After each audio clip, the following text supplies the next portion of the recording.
through innovative thinking and to bring the technical know-how needed to get the job done. At Wilbur Ellis, this is how we work, standing side by side as local experts who partner with the stewards of the land. We do it together. That's the power of we. Protect what matters most with the Brittany Scheffelbein Agency, American Family Insurance. Our personalized insurance solutions ensure you're covered, no matter what life throws your way. From home and auto to farm, commercial, and life, we tailor policies to fit your unique needs. With our dedicated team and exceptional service, you'll have peace of mind knowing you're in good hands. Contact the Brittany Scheffelbein Agency, LLC. Best of luck in today's competition to the Pierre Governors from Black Sheep Agronomy, your local agronomy experts. Black Sheep Agronomy wants you to have a successful farm plan, and they're focused on products and practices that work in this region. As community members themselves, Tyler, Tice, and Austin support area students who work hard in their school and extracurricular activities. Good luck, Governors from Black Sheep Agronomy. Call 842-6104 for all your agronomy needs.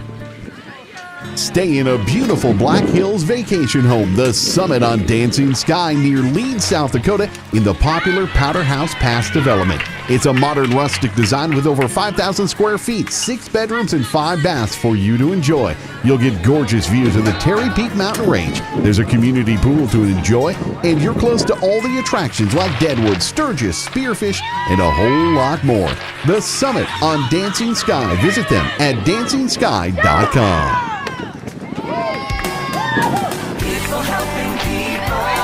Have you ever wondered what the benefits are of becoming a Owyhee Federal Credit Union member?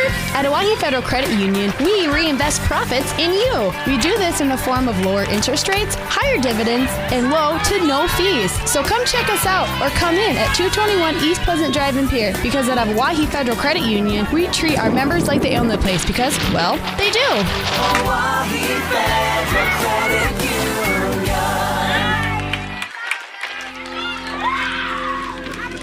Agriculture is like no other business, which makes Farm Credit Services of America like no other lender. Owned by the farmers and ranchers we serve, our customers have a voice in how we work, a stake in what we do, and share in our success. Discover a lender that works for you at Farm Credit Services of America. At Dakota Behavioral Health, we offer comprehensive mental health services, including medication management. With offices in Pierre and Winter, we provide in-person and telehealth appointments to fit your schedule. Whether you're managing anxiety, depression, stress, or other concerns, our compassionate team is here to help. We are currently accepting new clients, so take the first step for better mental health today. Call Dakota Behavioral Health at 605-702-6769 or visit dakotabh.com to schedule your appointment. Service Master of Pierre has been proudly serving Pierre and Fort Pierre for over 40 years. They offer professional carpet and upholstery cleaning, post-construction cleanup, residential and janitorial services, and thorough disinfection cleans. Service Master Restore provides expert water, smoke, fire, mold, and odor damage restoration, along with drying, dehumidification, and trauma or biohazard cleanup. When disaster strikes, every second counts. Trust the experts who've been doing it for over 40 years. Service Master of Pierre. Get clean today. Futures aren't made by accident. They're dreamt, they're planned, they're discovered. At Northern State University, futures are the result of hard work and grit. NSU is an academic powerhouse with a spirit of exploration and genuine support, where professors know your name and push you to discover what you're truly capable of. But don't take our word for it. When you experience Northern, you'll see the difference here.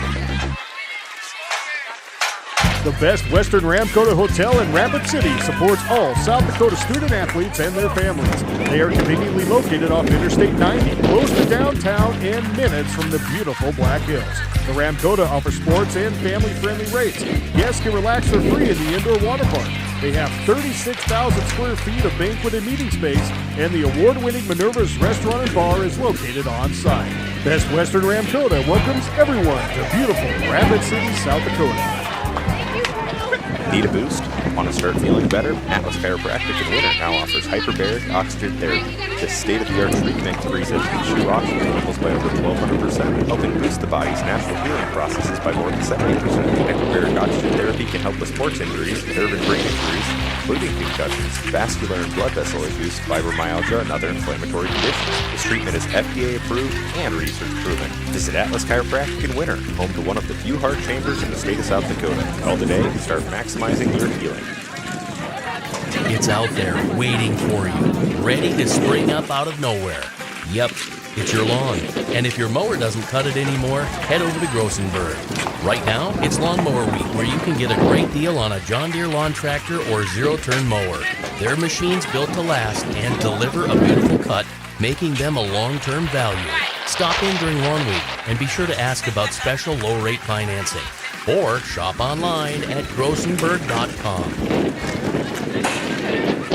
Welcome back to the Owyhee Federal Credit Union. Sponsored in part by Dakota Mart, TMA, First Dakota National Bank, May Adam Law Office, Edward Jones, Avera St. Mary's Hospital, Wegner Auto, Graham Tire, and by Xander Auto Parts, American Bank and Trust, Kathy Sun and Shine Properties, Owyhee Federal Credit Union, the Ramkota Hotel and Conference Center, Tokyo Hibachi and Sushi, Bauman Lumber, and Black Hills Federal Credit Union. And coverage of high school sports on River 92.7 is also brought to you by these special in-game sponsors: Bank West, the South Dakota Office of Highway Safety, Central Dakota Eye Care, Envirotech, the South Dakota Attorney General's Office Division of Consumer Protection, Brown's Financial Services, Comtech, Coca-Cola Bottling, Wealth Partners Ameriprise Financial, Hermanson Endodontics, Family Dental, Cowboy Country Stores, and Gale's Gas Service of Pierre. And now, Pierre Governor Sports on the official home of the Governors, River 92.7 and DRGnews.com. Once again, good Friday afternoon, everybody, and welcome to another edition of Pierre Governors Softball. It's game number 2 of 2 that they'll play today, and there's 2 more coming up tomorrow. Earlier today, here on River 92.7, the Pierre Governors fell to Sioux Falls Lincoln on a windy afternoon, 11-3. Now they'll have to get set and try again. They take on the number 1 team and the reigning state champions, the Sioux Falls Jefferson Cavaliers. I'm Brian Oakland with the play-by-play. Dean Vandewille will join me once again for commentary outside. We are live streaming once again, of course, at drgnews.com and gogovs.live with the help of Live Ticket. Brian Menning and John Stewart on camera. And in studio this time around, William Wilson and Cortana Mancuso will keep us up and running. Governors, again, didn't have a very good defensive showing in that first game. Several errors on a very windy afternoon, and the breezes will continue, but hopefully the defense shapes up a little bit. Obviously, you're going to have to play a perfect game if you're going to try to beat or even compete with the team they'll see today in the Sioux Falls Jefferson Cavaliers. Jefferson beat Aberdeen Central 22-0 earlier this afternoon here at the Owyhee Softball Complex, along with the Governors losing to Sioux Falls Lincoln once again 11-3. Governors are 4-6. Jefferson's played 13 games now, and they've won them all. And we'll talk about it when we come up into our Bank West pregame show. We'll abbreviate this pregame a little bit. The teams are just taking the field for warm-ups. The JVs just finished up. Pierre's JVs did beat Sioux Falls Lincoln 11-2 as that just wrapped up a moment ago. For those who are on the road for spring travel and getting ready for summer travel, whatever the reason, South Dakota High School sports or whatever, the Office of Highway Safety of the state of South Dakota celebrates being a part of a team. They remind us all to slow the drive, arrive alive, and buckle up to. It starts with you. You've got some place to be. Our place to be is here at the complex in Southeast Pierre, here in Sioux Falls, Jefferson, coming up. We'll talk about it in our Bank West pregame show. That begins in 3 minutes as we bring you game number 2 of our coverage of Pierre Governors Softball and the official voice of Pierre Governor Sports, River 92.7 and drgnews.com. there when you need them the most. Bank West Insurance agents Sam Kennecke and Angie Taylor are here to make your life easier. As an independent agency, we're able to customize an insurance plan to fit your individual needs. We work with dozens of companies to find you the best possible coverage and the best price. For your insurance needs, contact Sam or Angie at Bank West Insurance in Pierre. Bank West, convenient, connected, committed. Insurance products are not deposits, not FDIC insured, not insured by any federal agency, not guaranteed by any bank, and may go down in value. Game day doesn't start at the field. It starts in the driveway. With a full schedule of practices, tournaments, and road trips, you need a vehicle that can go the distance. That's where Beck Motor Company comes in, delivering power, comfort, and dependability for every inning of life. From the spacious Suburban and Tahoe to the versatile Traverse and efficient Equinox, Chevy SUVs are built to handle it all. Gear, teammates, and every mile in between. And as our girls take the field this season, we're proud to be a part of their journey. Beck Motor Company, where we're making a great deal better. www.beck-motors.com. Dakota Storm Roofing is a locally owned roofing company in Pierre, specializing in both residential and commercial roofing services. They can handle your asphalt shingle, metal roofing, and flat roof needs. New construction, plus all types of roof repairs. They can handle the finishing touches, adding fascia, soffit, and gutters too. No job is too big or too small. For a free estimate, call Dakota Storm Roofing at 280-9794. Go to dakotastormroofing.com or find them on Facebook or Instagram. Superior Concrete is proud to sponsor the Governors this season and just as proud to offer the finest concrete solutions available for commercial and residential applications as well as foundation and flat work. The bottom line, if you need anything done with concrete, we can do it. Superior Concrete. Give us a call today for an estimate or more information. That's Superior Concrete. Find us on Facebook or call the office at 605-494-0102. That's 494-0102. Call today. Century Business Products is a proud provider of the most reliable Kyocera copiers and printers to the Pierre School District. Backed by 5-time nationally awarded Kyocera servicing team. Are you looking to control color cost? Looking to reduce printers? Are you looking for more efficient ways to scan documents? Or maybe you'd like to become more paperless? Look no further than your local Century Business Products. Call 800-529-1950 and see how they're powering business technology. I'm Scott Nye. As a coach for the Pierre Governors, I know a winning game plan is crucial. When it comes to your finances, you deserve one too. At New Edge Advisors, our name is new, but our commitment to you isn't. We're the same trusted team you've known, and we've expanded our playbook of resources to help you plan for retirement, manage investments, and protect your future. Let's build the strategy that gets your financial future into the end zone. Securities offered through LPL Financial. Member FINRA SIPC. Advisory services offered through New Edge Advisors LLC, a registered investment advisor. New Edge Advisors LLC is a separate entity from LPL Financial.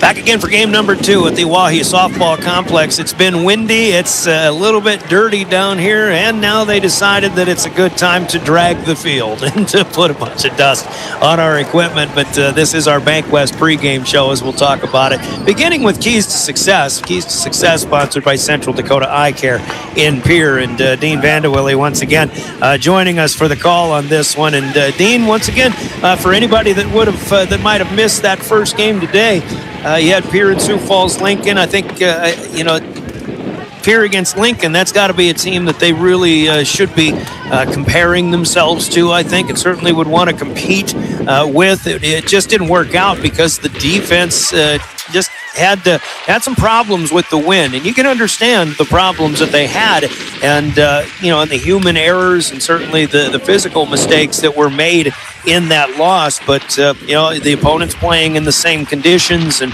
it just happened to be that Lincoln was the team that was able to make the plays. And unfortunately for Pierre, when you make errors, you keep your pitcher out there a little too long, and pitchers have to work awful hard, and you dig yourself a hole, and it's hard enough to score in regular conditions. And I think that's just the situation that the Governors, even though they're playing a much more difficult opponent coming up here in Sioux Falls Jefferson, that's what they've got to try to avoid here in game number 2. Totally agree, Brian. And and all you can control is yourself as far as control your own narrative. These guys haven't lost a game this season as far as Jefferson goes. They're going to come out and they're going to do their recipe for success. It's tried and true. It's worked for them for all the wins this season. So they're going to go and do their thing. They're going to get their hits. they're going to get their runs. What we have to do is control our narrative. We can't add to their cause, if I'm making sense. Get off the field in 3 outs, not 4 and 5 and 6 outs. Control our pitches again and try to control where these guys are going to hit the ball. I mean, to me, that's our recipe for success for us. We have been putting up numbers as far as all season. We've been around that 7 to 9 runs a game. That's enough runs to win a game. And in that last Lincoln game, we control our narrative and we keep those errors down. Lincoln does not score the 11 runs they score. So to me, that's the recipe here. We have to control ourselves on that defense, only give them the hits they earn. And then I think we may find ourselves in a ball game. Yeah, against Sioux Falls Jefferson, once again, it's just an opportunity to see where you stand up. And Pierre's going to come into this game knowing that they are big underdogs. But, last year, there's a game that kind of is a good reminder when Pierre went down to Sioux Falls, played a Washington team that lost to this Jefferson team in the state championship game. And Pierre lost that game, but the final score was 1-0. And it's just an example of, even if you are the underdog, you can learn a lot about yourself even in games like that. If you can find yourself playing 7 innings, keeping things close here with this Jefferson squad, that can still give you an awful lot of confidence and maybe give yourself a chance to surprise them in the end. That's the best case scenario, I'm sure. But find out what you're made of, especially after coming off kind of a lackluster effort in that first game. Totally agree, Brian. And I think for us, we've got to find those little things we can do to put runs on the board, figure out how to win these games. I do think these are excellent opportunities. Love playing these very good teams. I personally would love to have the Lincoln game back. Yeah. I would like to play it again, and if the girls could take care of shooting themselves in the foot, where would we be?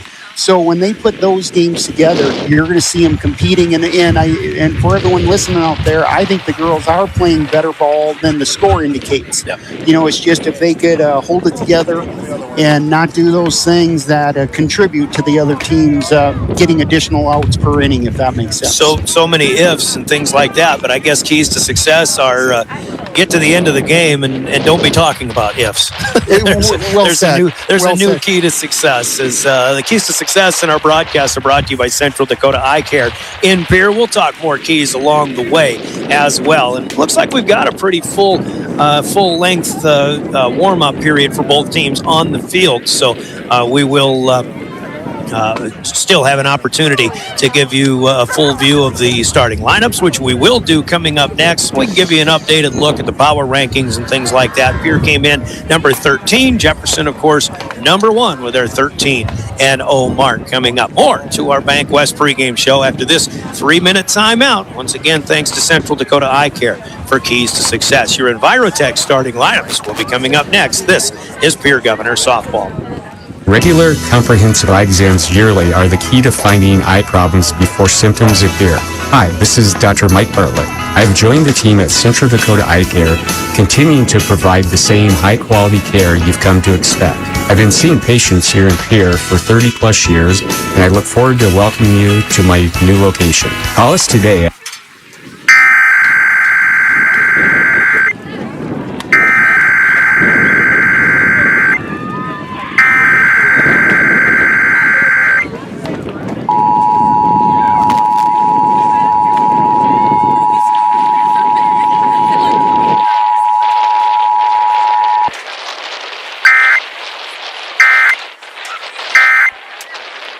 Training will be provided. Part-time wages starting at $20 per hour. Call 833-605-LIVE, extension 2. That's 833-605-5483, extension 2. And punch your ticket to joining one of the fastest growing companies in South Dakota. Capital City Ford Lincoln Toyota in Pierre is here for you. They make it easy when looking for a new vehicle, getting all available vehicle information so you can spend less time researching and more time enjoying your purchase. Shop their extensive inventory from home at CapitalCityFordToyota.com or stop into Capital City Ford Lincoln Toyota, 518 East Sioux Avenue in Pierre. Count on them for all your service needs with convenient scheduling and in-stock parts. Capital City Ford Lincoln Toyota in Pierre, 605-224-7378. From the early days of South Dakota statehood through today's digital revolution, BankWest has remained committed to helping customers and communities succeed. BankWest Associates uphold this commitment by developing innovative products, tailoring financial solutions to customer needs, and actively supporting community causes. For a bank committed to helping you and your community prosper, choose BankWest. BankWest. Convenient, connected, committed. Member FDIC. Do you dream of a custom home built within your budget and done on time? Kruger Contracting can make that dream a reality. They're a trusted home builder since 2003, and they're going to be upfront and open about cost and transparent about where your money is going when it comes to your new home. Their skilled crew will manage construction of your new home from start to finish. They're located in Pierre and can build your home in Pierre, Fort Pierre, or the surrounding area. Call 605-222-2523. Visit KrugerContracting.com or find Kruger Contracting on Facebook. Envirotech makes life a little bit simpler. No matter what the circumstances, no matter what is handed to you, Envirotech has you covered. One call is all it takes to have easy setup, easy pickup, and easy payment. Call Envirotech at 224-4804 or use their website to pay your bill online at envirotechwaste.com. Use the mobile app Waste Connect. Check their website or receive a robocall for collection schedule due to weather or holidays. Envirotech has you covered.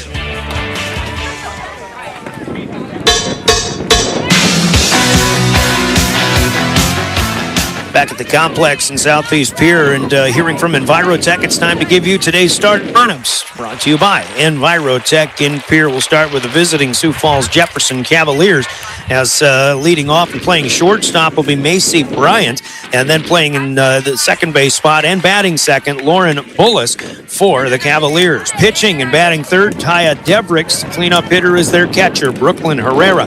In right field and batting fifth, Mackenzie Birma.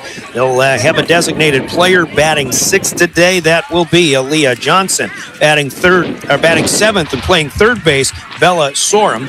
And then the center fielder bats eighth is Riley Fodness. And at first base and batting ninth, Raina Riesdorfer for Sioux Falls Jefferson. The flex player will play left field but not bat in the 9-person starting lineup. That will be Lydia Johnson. So Bryant, Bullis, and Devricks, followed by Herrera, Birma, Johnson, Sorum, Fudness, and Riesdorfer for the 13-0 Sioux Falls Jefferson Cavaliers, who are coached by Ed Whiting. Taya Devricks once again on the pitching rubber for the Lady Cavaliers. Meanwhile, for the Pierre Governors, 4 and 6 coming in. They'll go this way. Leading off and catching will be Allie Keys here in this second game. Emma Tylen will be a designated player for the Governors. She'll bat but not play defense, but she will bat second. Kenzie Flottmeyer plays first base. Actually, they'll push her out in right field. Flottmeyer will play bat third. Micah Buffalo will play first base and bat fourth after a good game against Sioux Falls Lincoln. Ava Nelson swung the bat well against the Patriots as well. She'll play third base and bat fifth. Karen Spruill gets the start again at second base and bat sixth. Olivia Hymans will bat seventh and play shortstop. Presley Spies out in left field will bat eighth. Charlie Hull will do the pitching and bat ninth. Aaliyah Erickson is the flex player and will play in left field today, or center field rather. So that's the lineup for the Governors. Keys, Tylen, Flottmeyer, Buffalo, Nelson, Spruill, Hymans, Spies, and Hull batting with Erickson, the flex player. And once again, Charlie Hull will be on the mound for the Governors. Kenzie Flottmeyer pitched the first game. Charlie Hull gets the call against the number 1 Cavaliers. Governors coached by Kurt Littaw and assisted by Sam Kaneki, Chris Hull, Paul Carver, and Kenzie Gronlund. Starting lineups brought to you by Envirotech in Pierre. Our other starting lineup is the naming of today's game officials, our umpires for this game. And that's brought to you by the South Dakota Attorney General's Office Consumer Protection Division. Looks like we've got the same guys in blue here as calling balls and strikes is Rob Lehman, and doing the job on the bases, Justin Peterson. By the way, our other field is being officiated by Shane Munt and Eric Lusk. Just want to shout them out and thank them for doing what is oftentimes a thankless job in officiating high school sports as well. The Law on the Field, sponsored by the South Dakota Attorney General's Office Consumer Protection Division. Let's hear from them, and we'll hear from Comtech. And our first pitch is coming up in a minute. You're listening to Governor Softball on River 92.7 and drgnews.com. Text message scams continue to rise, and victims who have lost money to these scams continues to rise at an alarming rate. Consumers cannot rely on a text message to be truthful. If you receive a message regarding a fine for missing jury duty or utilities being shut off for non-payment, toll road fines, or you've won a sweepstakes, these are scams designed with an urgency and the need to send money now. Do not respond to these texts, and you should contact Consumer Protection at 800-300-1986. That's 800-300-1986 for the South Dakota Office of Attorney General's Consumer Protection Division. Comtech has your technology solutions. Check out their showroom located right off the truck route on Irwin Street. Come in and see what you've been missing. A large selection of TVs, sound systems, and smart speakers, PCs, desktops, and tablets, home and business security and telecommunication systems. Comtech is your all-in-one solution for any technology needs. Wishing all athletes the best of luck in today's competition. Comtech. Come see what you've been missing.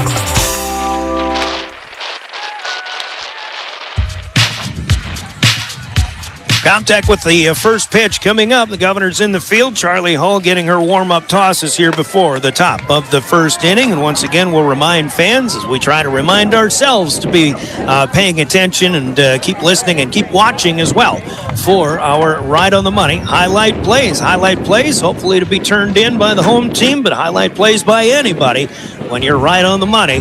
They're brought to you by the folks at Rounds Financial Services in Pierre. It's Rounds Financial Services where your money works for you. Osaic Wealth member, SIPC. So here we go. Once again, Brian Oakland along with Dean Vanderwille. And Coach Willie, it's, this is kind of, again, an opportunity for the Governors to find out what they're made of. And they know it's a big underdog situation, but see what you got. And just give it all you got and play the best game you can here. If we can come out of here right out of the chute and have a good top of the first inning, Charlie throws strikes here. Charlie Hull's a very strong pitcher for us. If we can get out of here with minimal damage, get some momentum going, that'll do a lot for the kids' confidence. First pitch coming in, brought to you by Comtech, and the first pitch curves inside for a ball. It's back here, Allie Keys. First batter is Macy Bryant or Sioux Falls Jefferson, and if I'm not mistaken, Macy is the daughter of one of the Bryant boys. I think Toby Bryant's daughter from the roots in Pierre and the surrounding area, and I hope I'm not wrong about that, because I'd hate to sound stupid on the first batter of the game. We got a long way to go. We got a long way to go, Brian. First one was just off the inside edge. The second one low and away. 2-0 to Macy Bryant, first batter of this contest. Macy offers at the next one, but rolls it to Terrence Spruill at second base. And it's a pickup and a throw over to first. So 3 pitches, and the first batter retired. So important for Charlie to get a good start, and what a good thing to get the leadoff out right out of the way. Well, Macy Bryant, who swings left-handed, can do so many things, and I do remember her playing last year as well. Very solid, very quintessential leadoff hitter. He can really just get set up with all kinds of things with a good leadoff and a good number 2 hitter, and that's Lauren Bullis right here. First 2 pitches, 1 miss, 1 out, 1 in. This one low as well, and it's 2-0. Very dusty day. It's not a good day to have a computer and a sound equipment, but out in the wide open. But we got to do what we got to do, and we're putting softball on the air, and that's the most important thing. Foul back out of the way and out of play for Bullis. I'll tell you what, he thought Sioux Falls Lincoln handled the bats pretty well. It's definitely what we'll be seeing with more of that with Sioux Falls Jefferson here, as Hull tries to ride up high, and Bullis fights it off, fouls it back. 2 balls and 2 strikes with 1 out so far here in the top of the first. Charlie doing a great job of fighting back from a 2-0 count to get 2 strikes back. Charlie's a girl who spins the ball very well, goes for her spots and spins. She throws her third curveball, missing outside and lows. Low and away here. And if you're going to compete with these Jefferson hitters, you have to mix things up in every way. Inside, outside, up, down, fast, slow. 3-2, payoff, and that's rolled out to the left side. Picked up by Nelson, strong throw, but the throw is a little bit late. Nelson bobbled it just for a split second, picked it up, and then another thing that took her a little while was that we'll have a conversation at the mound here, but Ava Nelson, she took an extra step or had to make a second crow hop to get that throw across. And Sam Koenige's coming out here, and I think he just wanted to ask Justin Peterson, are you sure that that was safe or out or what? I mean, it's hard to, yep, Justin Peterson confirms. I think Bullis did beat that out by half a step or so.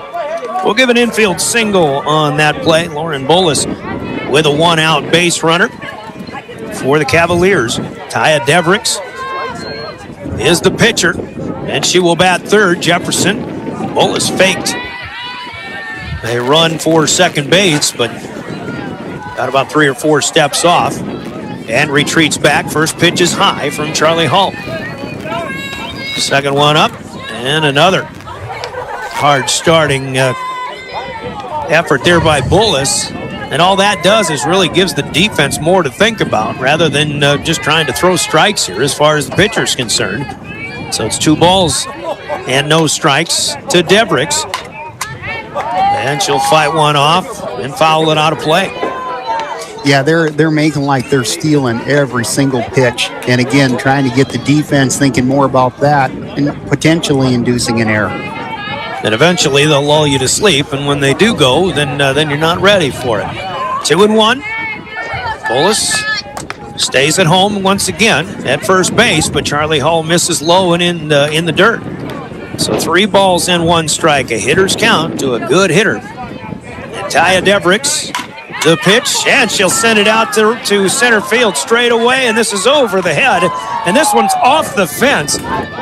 Over the head of the Pierce center fielder. The throw comes all the way into third base. The runner will score from first. And a huge hit for Taya Devricks. It's an RBI double, scoring Bullis all the way from first base. My goodness, what a charge she had to put into that one. Yeah, I would argue, Brian, we don't have wind blowing in. That may be clearing the fence. It was right there. No doubt about it. And the wind is blowing in. It seems like it's probably slowed down a few miles an hour, in fact. It is Aaliyah Erickson who got turned around out in center field. But an RBI double once again for Devricks. Somebody who's been around. Of course, I asked Coach, one of the assistant coaches, Ed Whiting, is coaching third. I had a little conversation with him, but also I believe Michael Leach, who was coaching at first base now before this game. Here's a bunt bunt attempt by Brooklyn Herrera, the cleanup hitter. Offers at it, but misses. That's strike 1. Had a chat with Coach Leach, though, about who's back from last year's state championship team. Fake the bunt, pull it back, send it out to left field, left center field.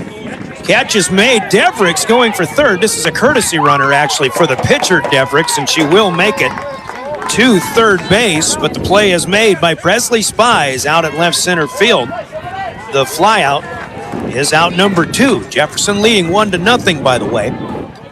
But back to that point, Coach Leach did mention that they only lost 2 players from last year's team. Only 2 seniors, 1 pitcher and a second baseman. Everybody else, great experience. Here's a slicing fly ball down the right field line. No chance for Flottmeyer to run that one down, and you've got a stand-up triple for the 5-hitter, Mackenzie Birma, the Jefferson right fielder. And an RBI to boot with that one. Jefferson scores their second run here in the top of the first inning. 2 extra base hits. This one just placed in the very right spot. Right in the right field fence. Banana hooking to the right, easy stand-up triple. Flottmeyer unable to run it down, so now a runner at 3. 2 runs in. As Devricks' courtesy runner scores. And a foul away for the 6th batter. This is Aaliyah Johnson. She's a designated player, the DP. Both teams will use a DP and a flex player in this game. DP, designated player, is essentially a designated hitter. The flex player plays defense, but is not initially in the batting lineup. Flex player can bat for the DP at any point, and they can use those interchangeably in the batting lineup. 2-0 start here to Johnson. 2-0 misses inside. Allie Keys had to range to her left to receive that one. 3 balls and 1 strike. Now we missed a strike, but there is now the scoreboard says 3-2, but it is 3-1. 3-1. And they've got that fixed now. 2-0 Cavaliers, top of the first inning. 3-1. And that's on the outside corner. Nice curveball from Charlie Hull. And again on 3-1, when you would assume you have to throw a strike, if you can throw something more junkish, more power to you. Payoff here, and just getting a piece of this one. Good job to throw the head of the bat on that one and foul it away. It fouled up and over the top of the backstop here. Went to the curve again, got that batter lunging. Great pitch. Something she's confident in. Maybe she comes right back to it yet again. And this one right down the middle. Strike 3. A little damage done by the Cavaliers, but the Governors will hold them to 2. 2 runs on 3 hits and 1 runner left on base. No Pierre errors. End of a half an inning. Jefferson 2. Pierre coming to bat. Let's pause for 1 minute. We'll go to the bottom of the first. When you come back to more of Pierre Governor softball, River 92.7 and drgnews.com. Bank isn't a place to lock up money. It's a place to set it free. What if the point of banking wasn't to bank at all, but to put your ideas to work? What if your bank asked, what if a little more? Well, what if we told you we do? We're American Bank and Trust, where what if meets why not? If you are ready to change what you get out of banking, start a relationship with us. What if you made the move today? When you're thinking of a new or used car, motorcycle, pickup, or RV, think of us. We make all sorts of vehicle loans. We can set you up with payments that fit your budget. So if you have getting some new wheels in mind, stop by and see us. We'll get you the right loan. Dakota Plains Federal Credit Union, federally insured by NCUA. We're big on you. We're small enough to know your name, but we're big on you.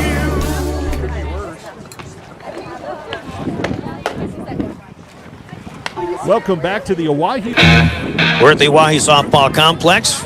Second game underway for the Pierre Governors here today, taking on Sioux Falls Jefferson. The Jeffies strike for 2 with some hard hitting in that first inning. Sometimes it seems like if you hold them to 2, then you've done a pretty good job. But already Pierre coming to bat in the bottom of the first inning. And they will be in a hole and have to play from behind right away, as they did against Lincoln as well. Lincoln scored 2 in the first inning, came out swinging the bat in that first game. Allie Keys will start. Keys, Emma Tylen, Kenzie Flotmeyer. The first 3 due up for the Governors. As Keys will stare down the heat of Taya Devricks. Devricks, who had that big double out to the fence in center field in the top of the first inning, scored one of the 2 runs for Sioux Falls Jefferson. First pitch is just a little above the letters, and it's ball 1. Devricks rocks back. She comes through with some heat. Talked about Brooklyn Brown for Sioux Falls Lincoln. Really thought she had some heat, but I think Devricks is turning it up a notch here, Dino. And that was a hard breaking curveball with a lot of speed to it. Good cut by Keys here. 1-1. And this one off the end of the bat. Slow roller, charging it. Second baseman picks it up and flips it without taking it out of the glove. And the play from Bullis over to Riesdorfer, a 4-3 put out, is out number 1. I think a key here, Brian, is we control the narrative behind the plate. We're down 2 runs, not a big deficit at all. But let's go up there and let's go with a tight strike zone, try to get the pitch count out, play this as a long game, a marathon, if you will, and not a sprint. Emma Tylen will bat here as Keys on that roller to second. Just kind of got caught lunging herself and had to just reach out, throw the head of the bat at it, and that induced the slow roller between first and second base. Tylen looks at strike 1. Emma batted 9th in the first game. She'll bat second in this one, and an off-speed delivery here. Tylen checks her swing, but it's in for strike 2. Yeah, off-speed breaking and a normal breaking ball, but there is nothing that's been straight so far. Devericks again rocking back on the 0-2. And Tyler, quick bat, fights this one off. Emma's really swung the bat well today and last weekend, and so I think the coaches are seeing that, moving her up to the 2-hole here. And let's see if Emma can fight out of this 0-2 and possibly get the first here. Still 0-2. Emma did have a triple down the right field line, and that lost Link, and this time out in front of the changeup. Swinging strike 3 and out number 2. Governors batting in the bottom of the first. Trailing 2-0. Kenzie Flopmeyer will be due up next. Flopmeyer playing right field in this one after throwing from the rubber in the first game. Throws left, but bats right, low and away on offering number 1. You're just seeing a lot of good control here by Jefferson pitching. I mean, this is Pierre's going to have to really be paying attention, have a short bat, and make a swing decision right at the last moment. And this one comes in as Flopmeyer bounces it to the third base dugout where the Governors are. Foul ball. It's a ball and a strike. We talked about Flopmeyer with having some shoulder pain that she's dealing with. She did have to throw a ball overhand in that top of the first inning from the right field corner. Just kind of watching that motion, and I don't know that it was the cleanest of motions. I really hope things work out in that regard. But here again, ball and 2 strikes. Devericks keeping these Governor hitters off balance, and again, swing and a miss at a low offering away. 3 up, 3 down, go the Govs. No runs, no hits, no errors, and after an inning complete, 2-0. Sioux Falls Jefferson will take a minute and come back for the second inning. When we return, you're listening to Governor Softball, your official voice of the Govs, River 92.7 and drgnews.com. The innocence of youth. Is there anything any better? But soon they'll be in high school and facing all the same challenges you faced. How to make friends, how to fit in, how to be cool. We want our children to have everything they'll need to live fulfilling and productive lives. Make sure the kids in your family are among the more than 57,000 participants here in South Dakota who take part in high school sports or activities. At Ringneck Energy, their mission is to produce renewable energy that adds value to grain and livestock production, enhances the income of their investor partners, and provide a safe, rewarding work environment. Located at 901 Redwood Avenue in Oneida, South Dakota. Call 605-945-6900 or check ringneckenergy.com. A proud supporter of local schools and wishes all students the best of luck in all their activities during the school year, creating economic opportunities in our community. Welcome back to the Owyhee Federal. And that is the case here for Charlie Hull, although it's in the swimming pool rather than on the softball diamond. First pitch was in the zone. Second one a little bit low. Ball and a strike to Bella Sora, the third baseman for the Jefferson Cavaliers. Hull misses up. Ed Whiting is thought he was talking to his batter, and she did too, but he was talking to people in the dugout saying, let's back away for some reason or another. Charlie Hull's 2-1 goes low through the legs of the catcher, but no harm, no foul, nobody on base, but it is 3 balls and 1 strike. Yeah, big for Charlie to go to her best pitch now. Do our best to let her defense go to work for her. Rocking back on the 3-1. There all the way. Yeah, she dialed it up a bit there. You just saw that breaking ball again. We're definitely seeing when in a pinch, Charlie's going to that breaking ball, and she's hitting her consistently. I do have the umpire in my view. You've got a pretty good view of that. You saw a bend on that one. Huh? Oh, yeah. Okay, got another 3-2. And again, that was the same pitch. You know, so Devereaux for Jefferson really bending the ball big and bad. Charlie Hull starting to get in a groove herself. Going to that curveball went in a pickle, and she really froze him there. That one, same pitch, but just a little further off to the edge. And she catches Sorum looking, strike 3, out number 1. And welcome to the batter's box, Riley Fodness. Fudness plays center field. Fudness plays some volleyball for the Jefferson Cavaliers as well. Out to short. She's got some speed. And the 6'3" put out. That is Hyman's over to Buffalo. Olivia Hyman's played that one well. Charged it all the way. Picked it up with the glove. Had a quick transition. Had a strong throw. Very close play, but it's out number 2. 2 up, 2 down for the Cavaliers. And here is Raina Riesdorfer. The Jefferson first base, 2-0 Cavs. Hyman does everything right on that. She doesn't let the ball come to her. She goes to the ball. And if she doesn't bust tail like she did, that Jefferson runner's down the line and beats that out. Kudos to Olivia Hyman making that excellent defensive play. One strike offering. Here's one fouled back and over our heads. Charlie Hull continuing to go to that curveball, and she is, they say you got to hit 2 S's of the 3, Brian. You got to have spot, spin, or speed, and you got to be able to hit any 2. And Charlie Hull right now is hitting her spot, and she is spinning it. You're seeing that ball break, and she's doing a good job of getting, at least for the first 2 outs here, not strong contact. It's exactly what we want to see. Riesdorfer down 0-2 now as they get another ball or 2 or 3 back to the field of play. There's one off the edge, but again, one of those curveballs that was a good pitch to waste. Yeah, and if she's feeling it, you could, again, not put anything close here in this 1-2 count. Ball again, low and inside. This time 2 balls and 2 strikes. I want to go back to that play from Olivia Hyman's, too, how she charged it and threw on. When you've only got 60 feet from home plate to first, especially faster runners, you don't have any time to waste. You got to maximize every split second. Here's a good job fighting this one off by Riesdorfer. And what people don't know about Olivia is she has got a big, strong arm. And so if she doesn't use all the tools that God gave her, she is not getting that out. So she couldn't have played that more perfect. So again, 2 balls and 2 strikes. Number 9 hitter in the Jefferson lineup swings and misses strike 3. Cavaliers go 3 up and 3 down. Charlie Hull striking out 2 along the way. No runs, no hits, no errors. An inning and a half. 2-0 Jefferson on top. We're back in a minute with more Pierre Governor softball.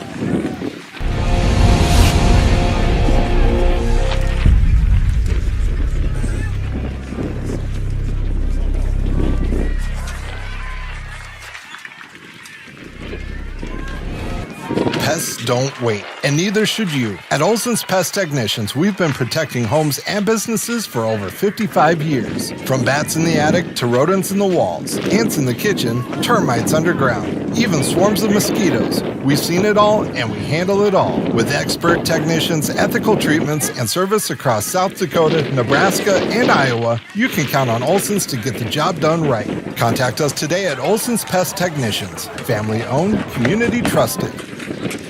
Welcome back to the Owyhee Federal Credit Union. We'll step you through first checkups, milestones, sickness, and specialized care when your child needs it. And treat them like our own every step of the way. Learn more at avera.org/children's.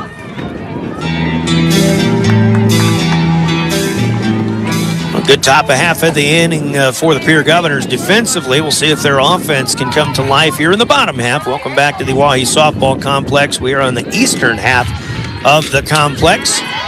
2 games going on, Pierre and Jefferson, and as Micah Buffalo fouls one off over to Sioux Falls Lincoln's bench as they take on Aberdeen Central. Jefferson beat Aberdeen in the first game while Lincoln was beating Pierre. Buffalo, foul ball, strike 1, taking on, staring down Taya Devricks. Fastball coming right at my face, but Brooklyn Herrera catches it. Micah here has been a hot hitter, doing a great job of making contact here. Quiet head, quick hands. 1-1 and fights one off here. And it's interesting, too. I mentioned this in the first game, but Micah at least starts with her hands separated. There's a couple of inches between her top hand and bottom hand. I think they come together when she swings, but to see her swing from out in front, just a beautiful left-handed swing. But 1 ball, 2 strikes. This foul ball comes right back. Yeah, I actually asked her about that between games, and she was saying she's been doing that her whole life with that separated. It gives her more control, she thinks, and God knows she has plenty of quickness and plenty of power, so don't mess with success, right? Nope. 1-2. Oh, change up. Nicely done. Devricks will get Buffalo swinging and missing. Just out in front of that, Devricks strikes out 3 in a row out of the first 4 batters of the game for the Cubs. And the number 5 hitter, Ava Nelson, will be next up. Nelson's been stinging the ball. Of late, hit 2 balls hard and had a deep double in that first game of the day, and another fly ball that would have been deeper had it not been for the wind blowing out of the northwest. Nelson swings and misses, strike 1. Yeah, our 2 sophomores were actually our big hitters here with Micah Buffalo last game. In Ava Nelson and Emma Tylen. Along with Buffalo. Along with Buffalo. Senior, right? That's what you're saying. There is a shot back up the middle. And Ava Nelson sends it right past Devricks at the pitcher's mound out into center field. And that's a ground ball single, first hit of the game for the Governors. As Nelson gets a 1-out base runner for Pierre. I'm starting to wonder if that don't look like a beach ball to Ava. She is seeing the ball very well and hitting it on the nose every time and hard. Tell you what, if you saw where that pitch was elevated. She still got the bat up high, hand stayed high, and she slapped it right back up the middle. So obviously, if you hit it up the middle, you're right on it too. And I don't know that I've seen a tougher pitcher than we're seeing out of Devereaux here, moving a ball. So for Ava to square that up, that's very impressive. Strike 1 into Terrence Sproul, the 6th batter for the Governors. 1 down here, bottom at 2. Sproul will swing and miss. And Taya Devricks up 0-2 here with 1 out, bottom of the 2nd inning. Big key for Pierre in offensively. You get a good hit, but how many can you string together? Obviously, you need to string some together to put a crooked number up on the board, or even 1 run up. And Sproul thought about it, but kept the bat on her shoulder. That's called strike 3. Yeah, you're exactly right, Brian. You almost have to be creative when you get someone on how to move them around and maybe put some pressure by small ball or something onto Devereaux here, because she right now is throwing a wicked curve that's probably breaking 2+ feet. And Hymans will try to do just that. Look at this bunt. Down the line, third baseman comes up. Hymans will beat it out. There's your creativity. Put about a 12-foot base hit, and that one hugged the third base line. It stayed inside the chalk. Good effort by Sorum to charge it and barehand it. She threw hard, but Hymans had beaten it out. That's a bunt single. You couldn't have done it better. We could have put chalk on the ball and laid the line down with the ball as well as she bunted that thing. So now runners at first and second with 2 down. Bottom of the 2nd. Here's another one, but it's a comeback. First pitch swinging, Presley spies. Devricks makes a nice play, throws on to first, and retires this side. 2 hits for the Govs, but they're stranded. Nobody coming in. And after 2 complete, it's 2-0 Jefferson. We're back in a minute for the 3rd inning. Here, Governor Softball is on River 92.7 and drgnews.com. At First Dakota.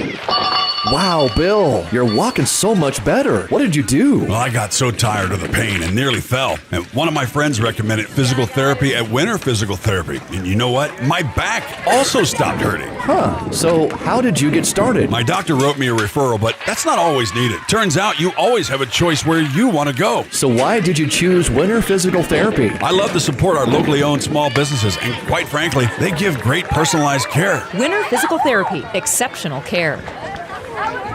What if the market shifts? What if the margins on your farm keep getting tighter? Simplot Grower Solutions is here to help. Simplot Crop Advisors know South Dakota corn, soybean, wheat, and other crops like you do, because they live and work here. So, even if the market shifts or the margins keep getting tighter, you'll have the insight and support to keep moving forward. Simplot Grower Solutions. The cornerstone back to the Owyhee Federal Credit Union. Back in Pierre, Jefferson Cavaliers starting their batting in the top of the 3rd inning, and a bouncer by Macy Bryant out to Terrence Sproul. Sproul was in front of it, but this one comes up, and I didn't really see the play, but it looks like it maybe got her up in the chest or the throat area, and Justin Peterson making sure she's okay, but unfortunately for Pierre, it'll be an error. That'll allow Macy Bryant on base. Now a bunt from the 2nd batter, and we're 2 pitches in here to the third inning, and Jefferson trying to open this thing up a bit already. But the bunt goes foul from Lauren Bullis. She singled and scored the first of 2 runs, the only 2 runs that Jefferson has so far back in the first inning. Bryant will get a running start. Charlie Hall sends one up high on a fastball. Yeah, as Pierre comes off a good defensive stand here, we've turned over the top of the lineup. It's just key now to get this first out, keep runners out of scoring position. Charlie Hall pitching line drive past the third baseman Nelson, who couldn't reach it. It's out into left field. Solid single here for Bullis, who is 2 for 2 now. Bryant moves up to second base, and the Cavaliers have something cooking here in the third inning. Yeah, for Pierre right now, you got force a third, second one, getting out. And that's what they really got to concentrate on. Charlie Hull is really starting to groove, hitting her spots. She's getting infield grounders. Let's see if we can continue with that. And the pitcher, Deverick, stands in. Maybe a little something pulled off of this one for Hall. It's in for a strike. Deverick does not offer it. Taya Deverick's hit one all the way to the center field fence into a 15-mile-an-hour northwest wind, and that is saying something. In her first at-bat, shoulder drops on this one, and she hits it straight up. It'll make its way back and out of play. And Charlie Hall in an 0-2 advantage from the mound. Big spot maybe for her to get to a potential out all by herself. Yeah, that would be big to get this awesome hitter back to the dugout with an out. That would be a huge win for Pierre here in this inning. 2 runners on, nobody out, 0-2, and this one goes up high, and Sproul able to make a catch on to first, and Micah Buffalo cannot catch it. That's a bobble. There's a loose ball, and finally the Jefferson runners will get going. Buffalo falls down, and you have to assume maybe a bit of a tough play. Buffalo's out there without any sun visor. That's a good play, though, and a catch for Taryn Sproul to get the out. But as she threw to first base to try to get a double off of Lauren Bullis, a runner may have interrupted that play a little bit for Buffalo. She didn't make a clean catch, and in bobbling it, she kind of knocked it away from herself over toward the fence, and that's going to allow runners to move up bases. So 1 out registered, but now you got Macy Bryant at first, Lauren Bullis at third. Bryant at third, Bullis at second. And a dangerous hitter in Brooklyn Herrera, who flied to left in her first at bat. Standing in now, she flies this one to right. Trying to measure it is Kenzie Flottmeyer. She'll make the catch. Get her bearings about her. She runs into foul territory and then throws it in. Both runners advance, including Macy Bryant from third. It's a sacrifice fly and an RBI for Brooklyn Herrera. Good play by Flottmeyer. You just don't underestimate the importance of hitting your cutoff, not making a wild throw. Gives us the opportunity to get out of this inning with just 1 run scored versus a bad throw. That runner on second potentially goes to home. This is Birma standing in now. She had a triple down that right field line in the first inning. Strike 1 is a cross. Pitch elevated a little bit, but tall batter though, Brian. Yes, it is. Bigger strike zone. Birma, imposing presence, handles the bat well. Hard shot out to short. Hymans picks it up and guns her out to first. And a good inning defensively for the Governors, even though they do give up an unearned run to start the inning. 1 run on 1 hit, 1 runner left on base. Despite the error, make it 3-0. Sioux Falls Jefferson on our Gales Gas Service scoreboard. Let's take a minute and be back in the Pierre half of the third next. This is Governor Softball. Welcome back to the Owyhee Federal Credit Lacrosse Club. Owyhee Federal located on Pleasant Drive in Pierre, South Dakota. At the quarter station, grab your favorite hot and cold beverages and snacks while filling your vehicle up with Cenex brand gasoline. The quarter station also features a super tunnel car wash to keep your vehicle sparkling clean. At the crossing, grab a cold beverage and check out their selection of appetizers while watching the Stanley County Buffaloes and Pierre Governors live on their big screen televisions. Best of luck to all area students from the quarter station and the crossing. For over 70 years, Pitt's Design Build has earned our reputation locally for serving communities across South Dakota. We provide design and building services for schools, hospitals, churches, commercial offices, multifamily housing, and so much more. Pitt's Design Build is conveniently located in Pierre, Mitchell, and Sioux Falls to serve you and your organization. We bring value to our clients by facilitating the design and or construction process. Give us a call today and check us out at pittsdesignbuild.com for a free building consultation. Complex will go to the bottom of the third inning. Here standing in, Charlie Hall, the number 9 hitter. And the pitcher on the mound for the Governors on defense as well. First batter here, 9-1-2, Hall, Keys, and Tylen. For the girls in green, Jefferson, by the way, is in dark jerseys, pinstripes. Generally a hunter green and light gold color scheme. They have the light gold colored letters and numbers on the jersey. Rough Rider emblem on their sleeves. I tell you, Brian, I just see a heavy dose out of Deverick of just curveball, drop curveball, and just working that outside edge over and over, getting batters out of position so they're reaching their bat out versus having their power in their legs and hips under them. She just continues to be very accurate with hitting those spots. 0-2 is low and away. That was a good one to waste here. 1 ball, 2 strikes to Charlie Hall, and this one doesn't make it there. That's in the dirt. Smothered by Brooklyn Herrera, the catcher. You know, Charlie's one of those coaches on the field, and she's very smart in the box. If we can get her on here with Keys coming up, we can start getting a rally going. Here comes a 2-2, and that's up high. It's off the center crossbar and straight back to the catcher. You didn't flinch on that one, No, Brian. I didn't. I'm used to this by now. Tell you what, if that was baseball, they'd dismiss that baseball, though. Here in softball, let's keep playing. 3 balls, 2 strikes, opening batter, bottom of the third. The Governors trailing by 3. At 3-0, Deverick's down the middle. Hall will bound it, but to first and right at first baseman Riesdorfer, who will step on the bag for out number 1. You know, a good at bat for Charlie, though, getting 6 pitches up, you know, and being actually down in that count to begin with and fighting back to actually hit the ground out. But these are the long marathons you want to do at bat. Get the pitcher's pitch count up. And that's what Charlie did a good job of doing there. Patience in hitting, but as much variety as this pitcher offers, you know, just to make good contact on a 2-strike count is really saying something right now. Allie Keys sees strike 1 go by. That one was on the outer edge. Here's second trip through their lineup starts now, and this one right down the middle, just above the belt. Rise ball, beautiful pitch. Just moves the ball constantly. Nothing is straight out of Deverick. 0-2 to the leadoff hitter now. Leadoff hitter in the lineup, second hitter of the inning, swing and a miss. Strike 3, and down goes Allie Keys. 5th strikeout here. We're in the 3rd inning. Really the first time we've seen Deverick go to a pair of rise balls, and that last one had some serious smoke on it. Let's see what Emma Tylen can do for us from the 2-hole. Emma, the first of the 5 strikeout victims for Deverick's in this game. And strike 1 is across. Deverick's really settling in now. Yeah, I would say she has all 3 S's, speed, spin, and spot in that last one. Rocking back, ready to go on the 0-1. And Tylen will offer at that. Again, quick bat, but straight back.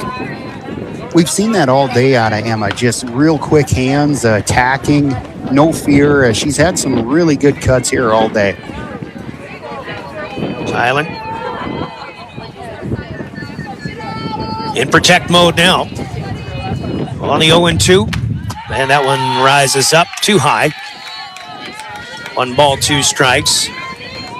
Even on pitches like that, when you're down 0-2, I mean, that's a tough pitch to take. And that came up across her chin, probably. It was that high. But here's one. Hit to third, short, and that is Sorum up with it over to the first baseman, Riesdorfer, in a 5-3. We'll retire the Governors in order in the 3rd. No runs, no hits, no errors. 3-0 on the Gales Gas Service scoreboard. Jefferson coming to bat in the 4th. When we come back in 1 minute, you're listening to Pierre Governor Softball.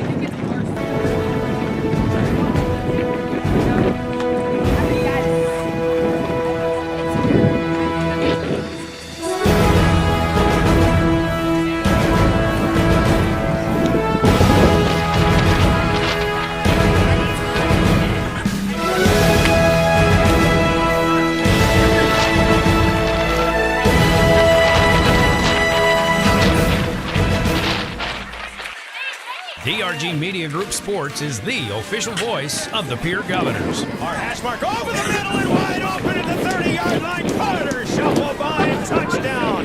Here's Olsen, plenty of time, 3 seconds, gets to shoot, and it's good for 3. From football, volleyball, and soccer to basketball, wrestling, and softball, follow the Pierre Governors on the official voice of the Govs, River 92.7, and also on the River 92.7 page of the DRG News smartphone app and drgnews.com. Welcome back to the Hawaii. Back here on Friday afternoon softball, top of the 4th inning. The game moving along quite quickly. Jefferson's taking care of the Governors when Pierre is batting. So far, Jefferson hasn't, at least not as of yet, opened things up here. They do lead 3-0. First 2 out of the zone for Charlie Hall to the first batter here in the 4th inning. Third one misses as well. Now 3-0. Yeah, that just missed on the inside. She was doing a backdoor curve. Aaliyah Johnson, the hitter. Bella Sorum and Riley Fudness are due up. This one clips the edge on the outer side. Charlie Hull trying to fight back here. 3-1. Scoreboard says 2-1, but it is 3 balls and 1 strike. Swing, foul at the plate, and Charlie looking to come all the way back. This one gets keys, and that's a good move here by Rob Lehman. This is what good umpires behind the plate will do. If the catcher gets hit by a foul ball, they will invariably come out and wipe off the plate, just to give that catcher a little extra time. Payoff pitch to the leadoff hitter. Yeah, a good job of fighting it off. Is it fair? Is it foul? Down the left field line, and it is foul.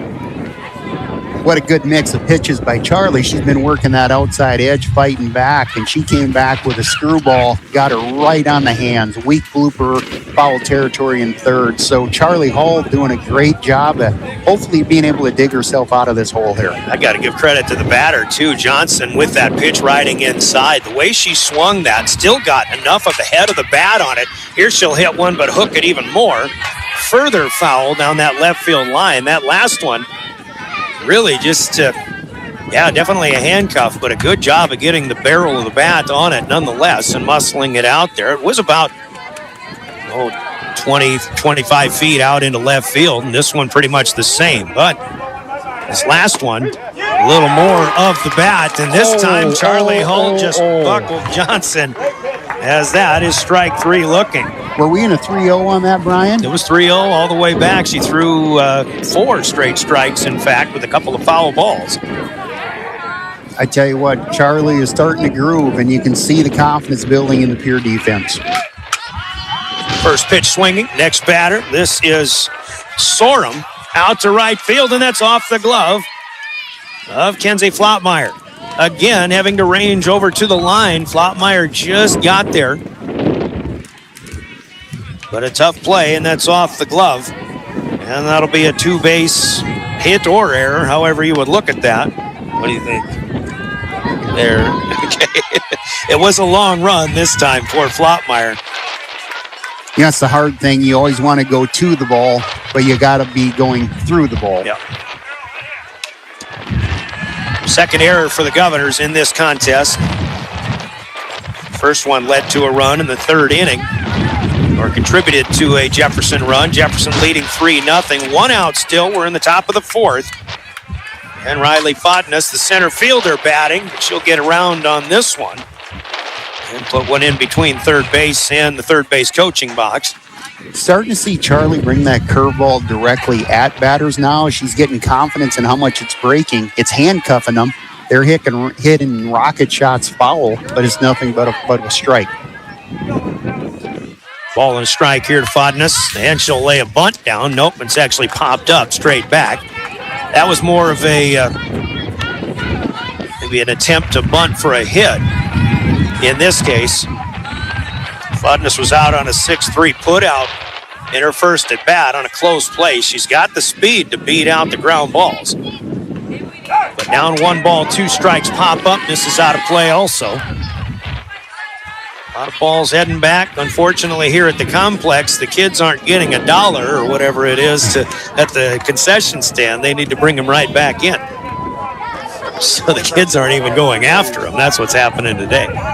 Still 1-2, and another foul fought off here by Riley Fodness. Our kids have lost their incentive program. That's what you're telling me. Got to get them to go to work anyway. Got to get them to go to work. You know, you sit and batters foul them off and you say good at bat, and it is. But it also means it's very hard to square up a pitcher. So it tells you how much Charlie's moving the ball. This one out to Nelson at third. She knocks it down. Runner might be caught off. Nelson will just run her back. Safe play there for Ava Nelson. She didn't make a clean play, but still didn't allow any further damage as Sorum stays put at second base. But it'll still be an error on the third baseman to allow the hitter to reach first base. Back-to-back ease for the Governors, and runners at first and second with Raina Riesdorfer, the next hitter up. One down here in the top of the fourth inning, 3-0 Jefferson. Pierre will have to fight like heck to keep it at 3-0. Swing and a miss, strike one from Riesdorfer. Definitely seeing Charlie Hall doing her job here. They're getting weak contact. Back to the pitcher. Hall spins the other way and throws to third to get the force out. Heady play by Charlie Hall on that one. Get the lead runner. Fielder's choice for Riesdorfer. Meanwhile, she'll take first and Fodness at second. That's a 1-5 put out. And honestly, Sorum coming into third base slowed up. She didn't slide. Probably didn't expect the throw, but did not slide. And I think if she comes in full speed and slides, she's probably first, or she's probably safe, and Jefferson would have bases loaded here. But yeah, Charlie never hesitated. She was going third all the way, wasn't she? It certainly looked that way. Now, top of the hitter, top of the order, Bryant over the head of the left fielder. Just slapped it out to left. Macy Bryant around second. 2 runs will score. A stand-up triple for Macy Bryant. And a big, big play off of the bat of the leadoff hitter for the Jefferson Cavaliers. That ball got out into left field very fast. True line drive clearing the head of Spies. And then to top that off, Bryant is very quick on the base paths. Macy Bryant right on the money with that pitch and that hit.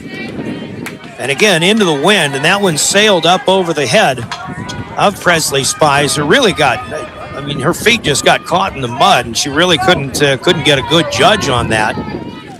It's a triple. 2 runs are in. It's 5-0. Here comes another one as Lauren Bullis will ground one up the middle and score Bryant from third. That's so hard on a line drive coming at you to try to judge the intensity of the hit of, is it going over you? Is it going to dive? Then you compound it with the incoming wind. Yeah, that's hard to figure out. Mentioned Macy Bryant being right on the money with that RBI, that 2-run triple right on the money. Highlight plays, hits, plays, whatever the case. Brought to you by Rounds Financial Services in Pierre, where your money works for you. Now 6-0 Jefferson. And obviously, you know what Jefferson's capable of. They seem like a ticking time bomb all the time. They could really go off and explode offensively at any given moment. You give them a couple of plays that you don't quite make, and all of a sudden, they're smelling blood in the water. And the Sharks, as it is here, the Cavaliers have 3 in the inning and a 6-run lead. And all you can do now is focus on the next pitch, obviously. I mean, you just get out of the inning here. Again, 6 runs isn't too much, but obviously, like you're saying, Brian, we've given them 2-3 extra outs here this inning. And had we been down to 3 outs, they would have gotten a 0 for this inning in runs. 3 out of 4 out of the zone. 3 balls and 1 strike. This last one sails away. Runners at first and second. Check it just at first base. Bullis, the only base runner out there. She'll run on 3-1. Doesn't have to keep going, though, as this is ball 4, and Charlie Hall issues her first walk of the game. Yeah, it's the compounding effects. Now, again, Pierre needs that composure. And we got runners in first and second here, scoring position, 2 outs. If Charlie continues to hit her spots, we can get out of this inning. That's going to be huge. That's what we need to do right now. That was Taya Devricks, actually, the third hitter who takes the walk. Certainly a hitter that Charlie Hull probably wanted to be careful with anyway. Courtesy runner in for the pitcher is Grace Hofer. She will run for Devricks. Now runners at first and second. A fly ball out to left field. Spies will have to come in hard on this one and is able to make the play. And even that had to stab at it. A good play by Presley Spies for the third out of the inning. Jefferson scores 3. And they take a 6-run lead. 6-0 as the Governors will bat in the bottom of the fourth in 1 minute when we come back with more Pierre Governors softball. Bowie Foods at Al's Oasis Plaza. My great-grandfather, Gus Bowie, opened the first store in 1905. I'm R.F. Bowie, the president of Bowie Foods. We aren't your typical store. You'll find everything you need for your family. You'll save money, and I promise you're going to enjoy your grocery shopping experience. We carry a lot of locally produced products and some things you just aren't going to find anywhere else. South Dakota owned, family owned, Bowie Foods. Buying or selling a home is a big decision. You need an expert who knows the market and gets results. Scott Darnall at Lee Real Estate in Pierre brings experience, local knowledge, and a no-nonsense approach to help you navigate every step. Whether you're looking for the perfect home or the best offer, Scott is committed to making the process smooth and stress-free. Ready to make your next move? Call Scott Darnall at 605-220-2676. Lee Real Estate, Meredith Lee, broker, owner.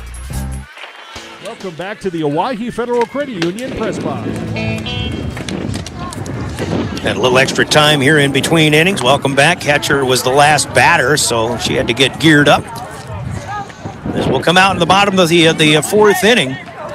6-0, Sioux Falls Jefferson leading. Top-ranked, reigning state champion Jefferson Cavaliers.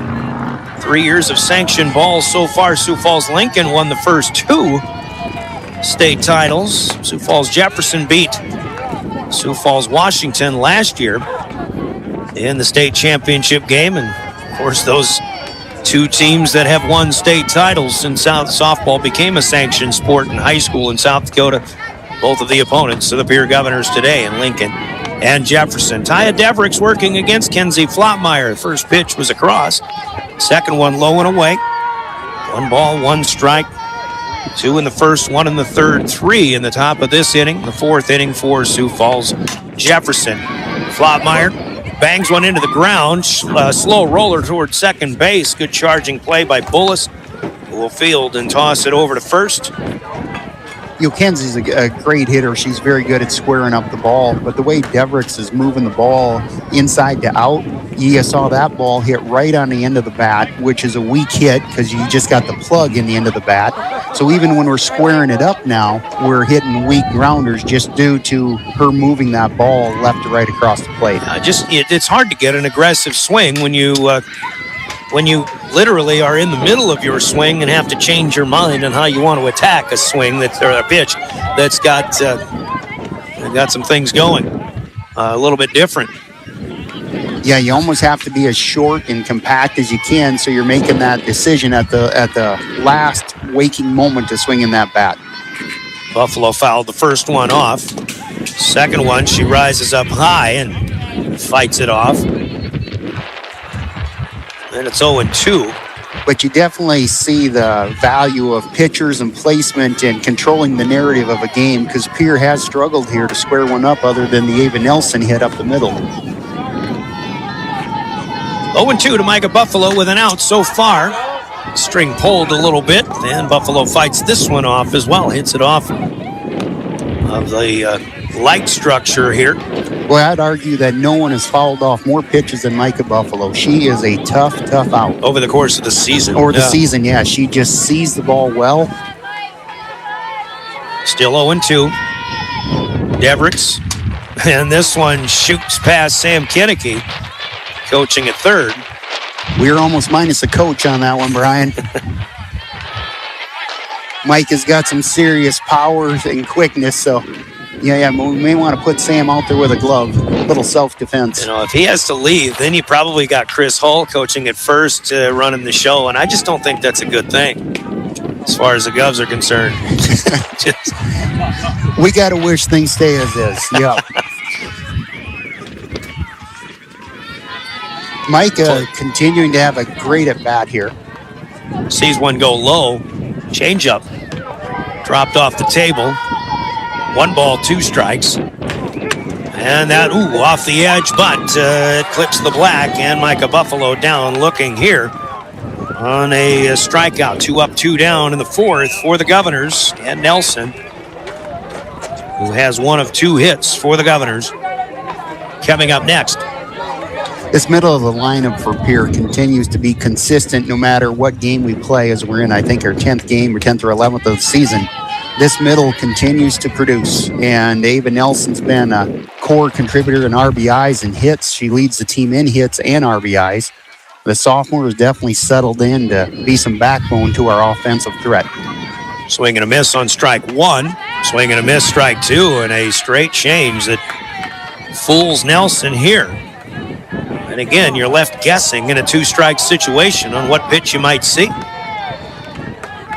This is the 11th game for the Govs. They're 4-6. Lost their 6th game against Lincoln a little while earlier this afternoon. Now, a lot of times pitchers will use that changeup when they've already got 2 strikes and they're ahead in the count. But when you get a good changeup, swing and a miss on strike 2, and now you're wondering about how fast that fastball is going to look on the next offering. You're just looking at, instead of 50, 55, whatever, that might be what looked like a 70 or a 75 mile an hour pitch. Now 2 out of the zone, though. 2 balls, 2 strikes. Nelson swings and misses this time. Strike 3. Another 3 up, 3 down inning for the Jefferson pitcher, Taya Debricks. The Governors go scoreless, and they trail 6-0 on the Gales Gas Service scoreboard. We're about halfway through this one. 4 down, 3 to go. On the way to 7 innings strong. Halftime and Governor broadcast brought to you by Wealth Partners, Ameriprise Financial in the Capitol Creek Center Plaza in Pierre. Dakota Pro Air is a locally family-owned business that has been taking care of farmers' aerial needs since 2020. With locations in Letcher and Miller, Dakota Pro Air is able to provide service to a large area. Ground conditions too wet, or just don't want those sprayer tracks in your field? Give Dakota Pro Air a call for all your chemical and fertilizer application needs at 605-248-2314. Under the lights, it takes a team to get the win, and it takes a team that shows up ready to win every day. Pierce and Harold is hiring production technicians and maintenance mechanics. If you're the kind of person who shows up, works hard, and has your teammates back, you'll fit right in. They offer gas reimbursement, an attendance bonus, and great Pierce benefits. Join the team and play to win at work too. Apply today at Pierce.com/careers. At Iverson, welcome back to the Owyhee Federal Credit Union.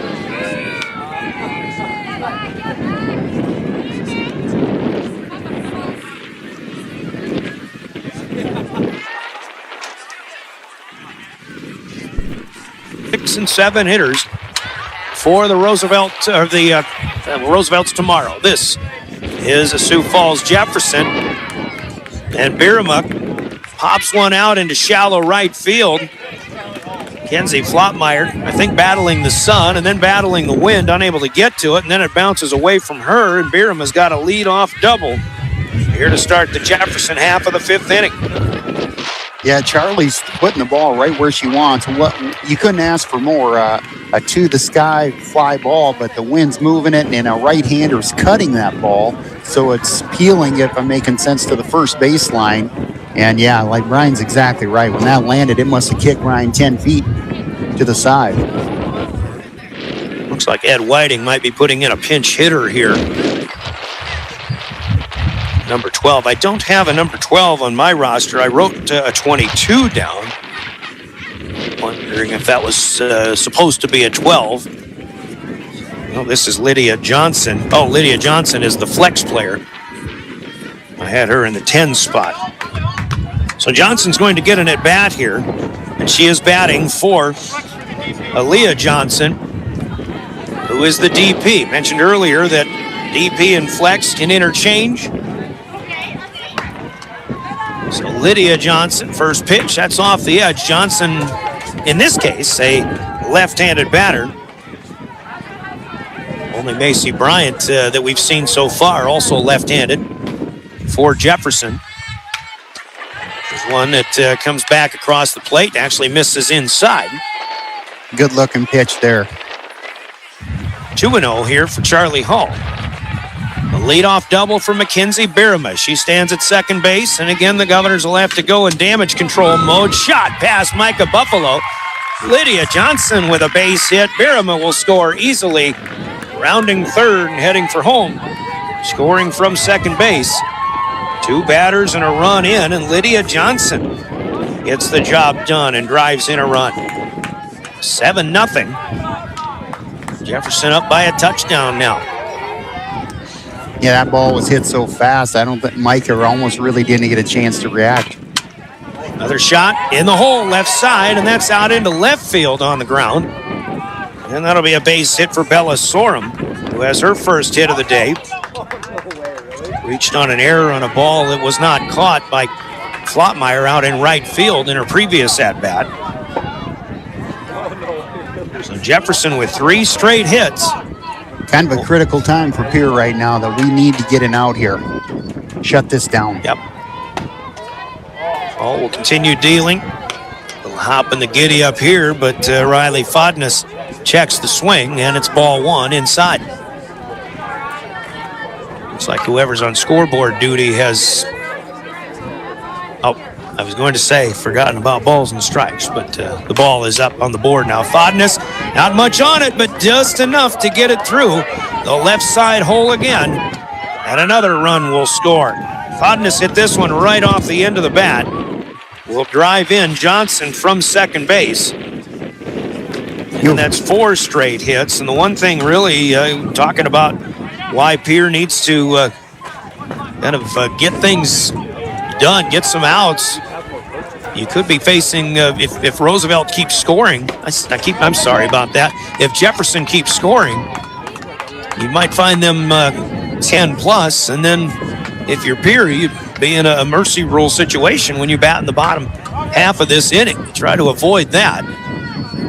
Prolong the matter. Swinging strike 1 to Raina Riesdorfer, the 9-hitter in the order. And you think from Charlie Hull's perspective, that last hit is just what you want. She throws a good curveball. Batter just gets a weak hit that's able to get through the hole. But that's what you're after as a pitcher, is moving that ball that they can't square it up. We got what we wanted. It just happened to be in that perfect 5-6 hole. Yeah. And 1 ball, 2 strikes here as this one was low and in. Riesdorfer checking signals, digs back into the box. 8-0 now Jefferson. 2 runs in, 2 still on, nobody out. This is a straight steal. Looked like a double steal all the way for the Jefferson base runners. Now they've got runners at second and third without a throw from Allie Keys. Governors weren't expecting that. 2-2 to Riesdorfer. Now this one slapped out to right field. Flottmeyer ranges to her right, fires in, and the runner off of third got 2 steps, 3 steps off, and then had to retreat. And that's a mistake on the base paths for the Cavaliers. A line out to right field will be out number 1, but the runners will remain at second and third. It's not the worst thing that happened, but fundamentally that was a base running mistake for Sorum at third base. Yeah, as deep as Flottmeyer was in that catch, there was no chance if she were to tag. You're exactly right, Brian. Well, and basically Sorum just got caught off the base a little too much. She didn't retreat right away. Had a little indecision. Here's Bryant. She'll hook this one down the right field line. Bryant to hit one over the head of the left fielder, Presley Spies, in her last at-bat to score 2 on a triple. This one pulled down the line, took no time to get to the fence either. It was there quick. Bryant can really square up a ball. 1 ball, 1 strike. I think definitely somebody you've got to be careful. You do have first base open, but you really don't have much room for error, obviously, if you're Pierre in a pitching or a defensive standpoint. Low and away, it's 2-1. Now Bryant again will send it out to left field. That will slice to Spies. The ball is caught. And the Governors think that maybe Sorum left early here, and she will be called out. Well done, Presley Spies. Sorum left early and a great catch. Spies is right on the money this time with a highlight play sponsored by Rounds Financial Services in Pierre. The fly out for Bryant is the second out, and then the force out on the non-tag play. 7-5 to get the third out of the inning. Roosevelt's tomorrow. This is the new Roosevelt. Sioux Falls Jefferson scores too. They lead 8-0. Let's take a 30-second break. We'll go to the bottom of the 5th when we come back. You're listening to Pierre Governors Softball. Your trust. Whether you're in Mitchell or in Huron, we embody the values that have defined us for generations. We have been your partner on the road since 1948. We bring decades of expertise to ensure your journey begins with confidence. Our goal is to turn your visit into a memorable experience, leaving you with a smile and peace of mind. Iverson Auto of Mitchell and Huron are here to make your car buying experience smooth and enjoyable every step of the way. Visit us online at iversonauto.com. At Jan Bussey Ford and Highmore, they've been building partnerships for life by treating customers right, offering a low-pressure sales process, no haggling over price, passing low overhead savings on, and providing a Ford-certified service department fixing it right the very first time. If you're looking for a new Ford, a quality pre-owned vehicle, a new or used ATV, or a trailer, stop by Jan Bussey Ford and Highmore and experience the difference. Jan Bussey Ford, building partnerships for life. Welcome back to the Owyhee Federal that inning. They'll leave one out there, but 8-0 is better than what the Governors could have faced, and maybe 10-0 or more. And if that was the case, this would be their last at bat unless they would score. But as it is, they will come out and bat in the 5th inning. Taryn Spruill, the leadoff hitter, she offers it a bunt and misses it foul.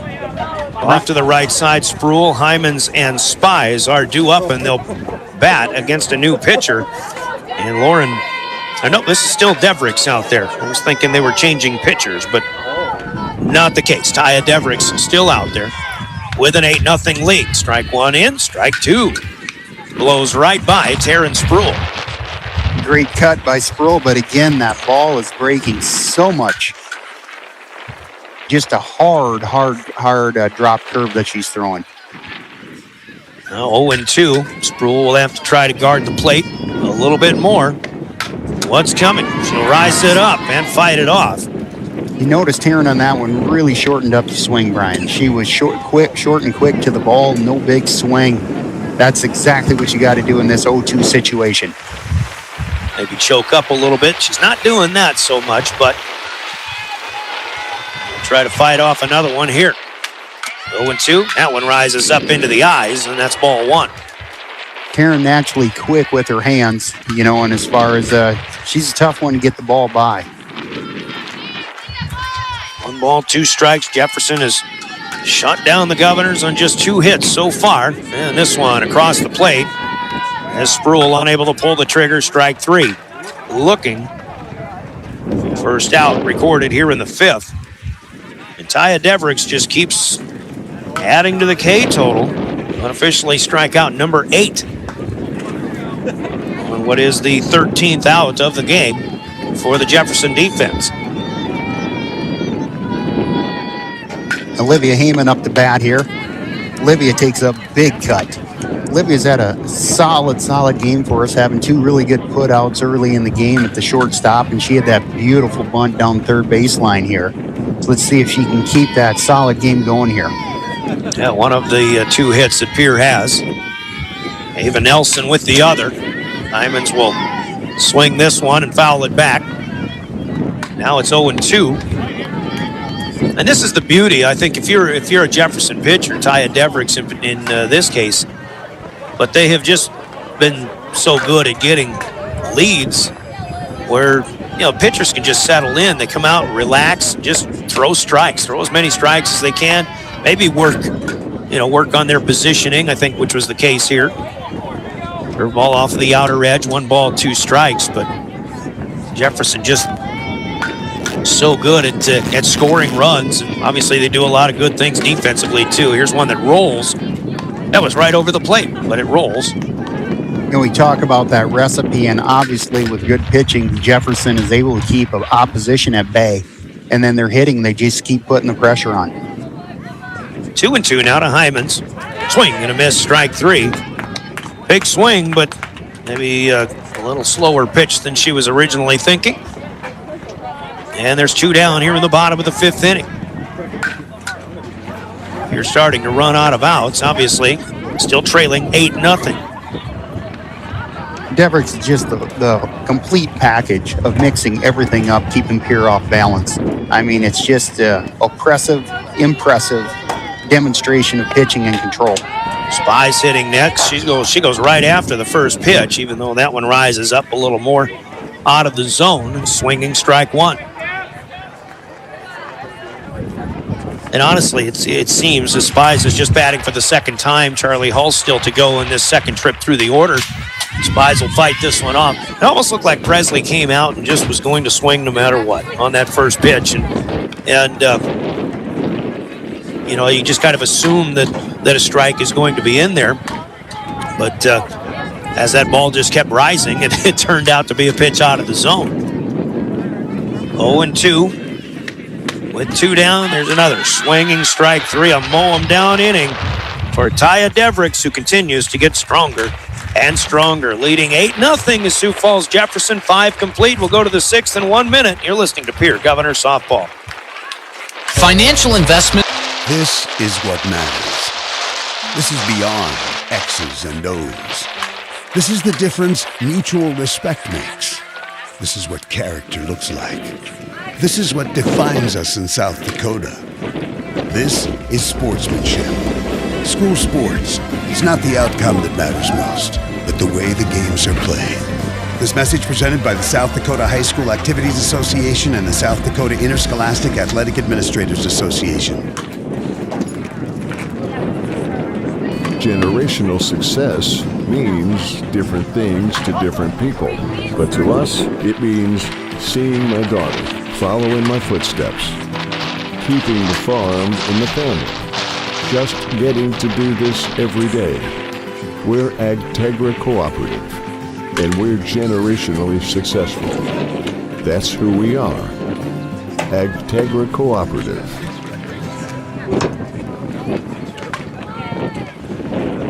Hey, Josie. Back to the Owyhee Federal Credit Union.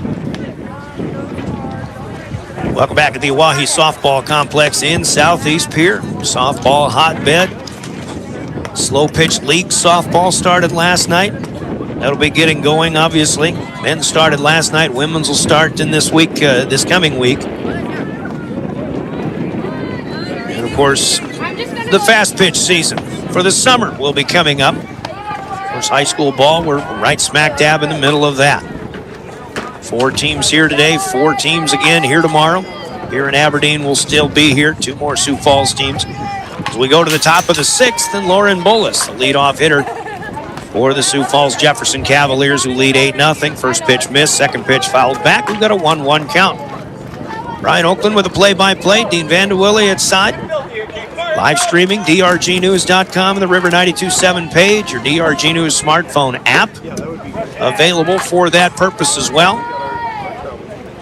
Brian Menning and John Stewart on the camera duty. And William Wilson, Cortana Mancuso back in studio to keep us up and running as well. Appreciate every one of you. And, of course, everybody listening as well. A 2-1 pitch hammered over to Ava Nelson, and across the diamond in a 5-3 putout retires Lauren Bullis to start the top half of the 6th inning. You know, Brian, as strong as Tyra Deverick has been, Charlie Hull has done a great job this game, hitting her spots. She's only got the 1 walk that I recollect. She's getting a lot of balls hit to her defense to make plays, and she continues to look strong, I would argue getting stronger.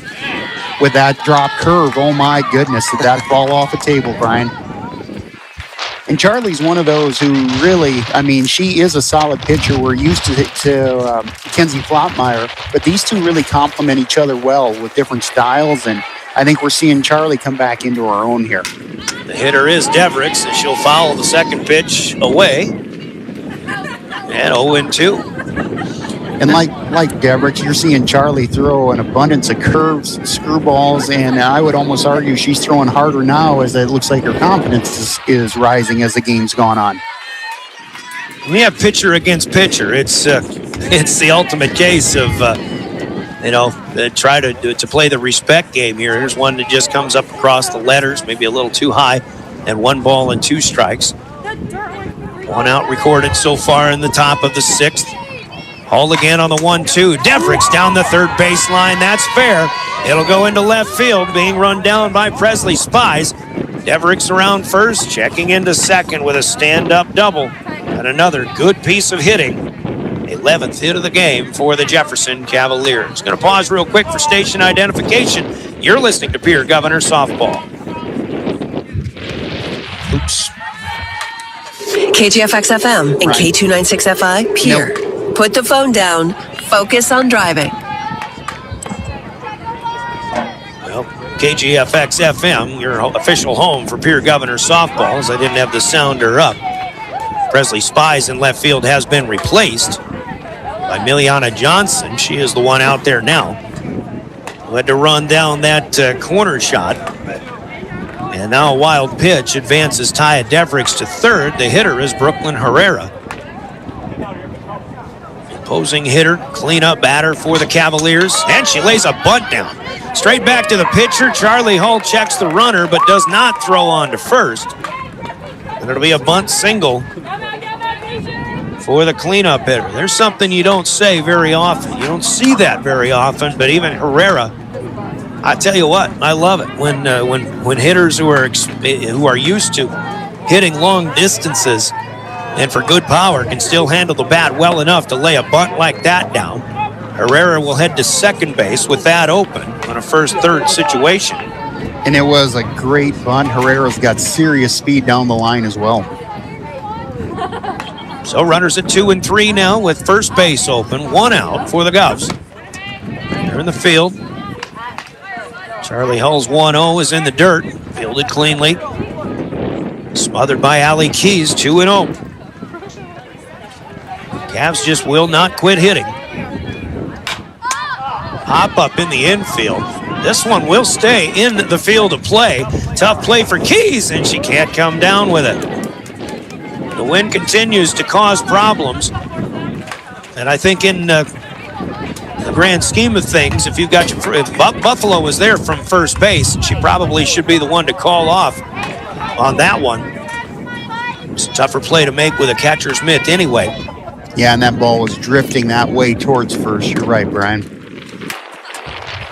And this one, I think, bounces and hits the foot of the batter, Mackenzie Birma. So, a play that wasn't made, then a hit batsman. That's the first one of those that we've seen today. And Sam Kenneke's going to come out and to talk with Charlie Hall. We haven't talked about timeouts like this, but a mound visit for Coach Kenneke. Timeout on the field of play. Timeouts in our broadcast, sponsored by Coca-Cola Bottling in Pierre. 8-0 Sioux Falls Jefferson. We're in the top of the 6th. 1 out, but bases loaded. You know, up to this point, Brian, Charlie really has been shown good control. You know, so this one may have just gotten away from her. We haven't seen like series of wild pitches or missing her spots. So I think they more want to talk about strategy with bases loaded and 1 out. How do you want to play it? Infield in, infield back, you know, just that type of logic. Settle the kids down, focus again on getting that out. Yep, 1 out, you got to force anywhere, and it's important just to get off the field as soon as you can here. Obviously, hitting has been difficult. You don't really expect, as this pitch gets past Keys, and she'll feed back to Hull, but that one a little bit late in on the wild pitch or the pass ball. The run comes in, scoring Devricks from third base. Everybody else moves up as well. Herrera to third, Birma to second. Ninth run in for the Cavaliers, their first of this 6th inning. And now if you're Pierre, you have to think about just getting an out at first base. Defense will stay in regular positioning. Here's a swing and a miss. Strike one to Aaliyah Johnson. And a ball and a strike. To the designated player, Aaliyah Johnson back hitting. Lydia Johnson cracked an RBI single as the flex player in this spot in the lineup last time through. Other one low and in from Hull. Yeah, that screwball's been down a couple times now. The last 2 times she's thrown it. You're right, Brian. It's been low and in at the batter's feet. One of the toughest things for a pitcher to do, I think, is just to throw. I imagine, nothing's really happened in this game that Charlie Hull isn't surprised about, I don't think, but still, you have to imagine there is some frustration that builds when you just can't get these girls out. And that's just how good these hitters are. Johnson sees ball 3 go by, then ball 4 staying low. And it looks like Charlie Hull's day on the pitching rubber may come to an end. Sam Kennedy back out, another timeout, another mound visit. Timeout sponsored by Coca-Cola Bottling in Pierre. 9-0, Jefferson leads. They've got the bases loaded. 1 out. We'll see who comes in. It looks like Ava Nelson will get the call now. Let's take a 30-second break, step away, and we'll be back with more here in the top of the 6th inning. You're listening to Pierre Governor Softball. One, chum. I can't find a way to get my full group to one spot without taking all these cars. You haven't heard of Denwall Transportation? They have luxury seating buses with air conditioning, outlets to charge your phone, and other must-haves for traveling. Whoa, no way! Yeah, you should check them out. Where can I find them? You can follow them on Facebook or denwalltransportation.com, or hey, let's give them a call at 605-532-3836. Denwall Transportation, let us do the driving. Welcome back to the Owyhee Federal Credit. So Ava Nelson will check in. She'll get 5 warm-up pitches, and we'll get going again. The Governors are going to shift their defense around a little bit. Taryn Sproul will move from second to first base, or to third base, rather, as Ava Nelson comes from third to pitch. It'll be Charlie Hull heading out to shortstop, which is her typical position. And Olivia Hymans will move over to second base. And the musical chairs around the infield. 1 out here as Charlie Hull will work 5 1/3 innings. Giving up 9 runs so far and responsible for all 3 on the base paths as we speak. Ava's a sophomore coming in a reliever role. Historically has been pretty solid at pounding the strike zone, and hopefully she can continue with that, putting the ball in play such that our defense can make an out. That's what we should expect to see out of Ava here. First pitch was low and in the dirt. The hitter is, as Johnson took a walk and takes first base, this is Bella Sorum, the third baseman. Bit of a delay, but we're getting back at it now. 1-0, and this one up and in. Nelson third in the depth chart for the Governors, and I think that's pretty much all Pierre would have pitching-wise. I was mentioning earlier, talking to one of the Jefferson coaches, they've got 5 pitchers. Flotmeyer ranging over into foul territory, cannot get to this one. Sorum stays alive. Then we'll head back to the plate.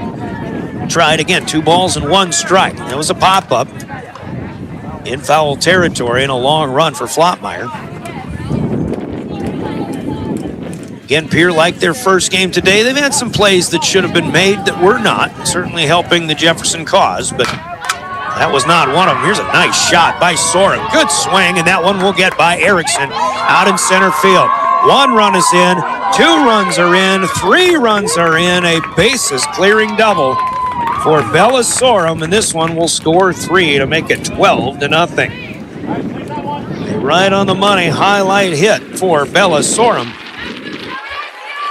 Right on the money highlight play sponsored by Rounds Financial Services in Pierre, where your money works for you.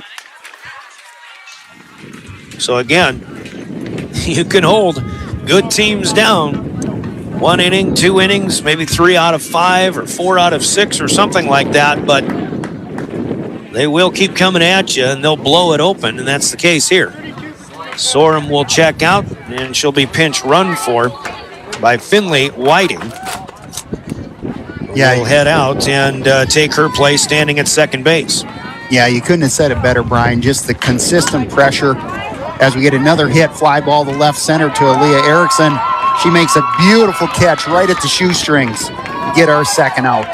Those are the types of 50-50 balls that we need to make as a team. You know, a 50% chance we make it, 50% we don't. Spies did this 2 innings ago, got us a double play, got us out of an inning.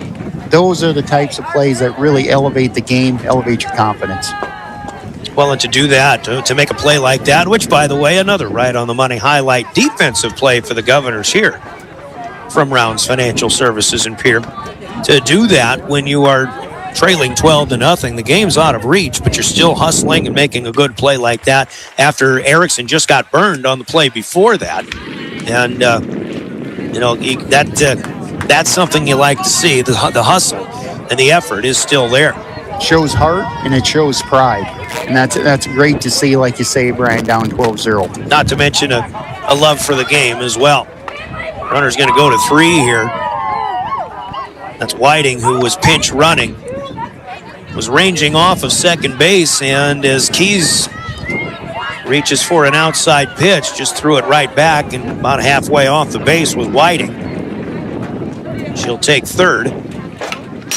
Here's Riesdorfer, green light on 3-0. Yeah, that was an intentional delayed steal there, Brian. Coaches watch to see if catchers are watching the runners, and the moment Allie throws a typical throwback to pitcher, runner takes off. 3-1 and 4-1. That one's low and away. Another walk here by Ava Nelson. So now in a first and third situation, 2 outs here. You've got to ask yourself with Pierre if you want to show the talent of Allie Keys and go after that out at second base. I'd seriously consider it. And obviously, Jefferson's not in a situation where they really need to be taking extra bases right now. I was a little surprised, but Whiting is a backup player, and she is still, trying to do whatever she can to help the cause as well. And now that first to third will take place. Riesdorfer does the same thing, the delayed steal to take second base. 2-0. Nelson pitching to the top of the order, Macy Bryant, and this one let go, but up and away. Might have been just off the edge. It'll be 3 balls and no strikes. Put it in there, Ava. You look at Jefferson's schedule. Here's one popped up in the infield. And with 2 down, Sproul is not able to make the play. Is there contact? Did that ball actually touch her glove? The ruling will be yes. And another missed play as a run scores from second base. Ball was incredibly high hit, easily in the air 3-4 seconds. Comes right down about 5 feet off the third baseline. Sproul's unable to handle. Strike into the next batter. So Bryant, who didn't stop running, takes her spot at second base. Another error on the play for the Govs. I think that is number 5 in this game. Unofficially, 13-0 our score, updated. Bullis the hitter. 1 ball, 1 strike. And a shot out to Charlie Hull, and that one is caught off the ground. A line out and a play made, out number 3. But Jefferson gets 5 in the inning to break it even further open, and they lead 13-0.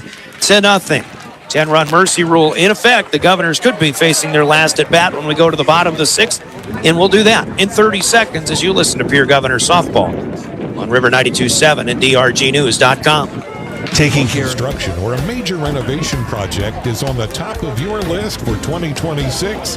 Then let's kickstart your plans with an interest rate as low as 3.99%. A construction loan at Dakota Land Federal Credit Union is tough to beat and definitely something you can build on. Visit DakotaLandFCU.com for details or stop by a friendly and convenient branch location today. Dakota Land, federally insured by NCUA. Welcome back to the Owyhee Federal Credit Union.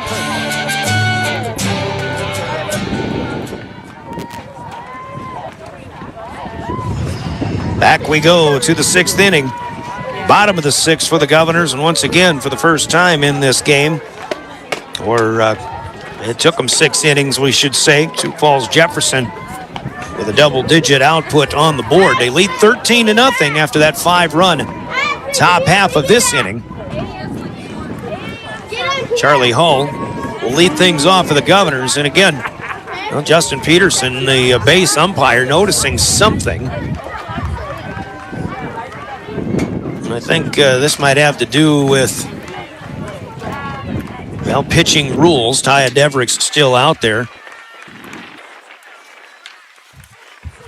Peterson just clearing something up with head coach Ed Whiting. No harm, no foul. And just a slight delay before we start our bottom of the 6th inning. Taya Deverick's will look to close the door here on the Governors.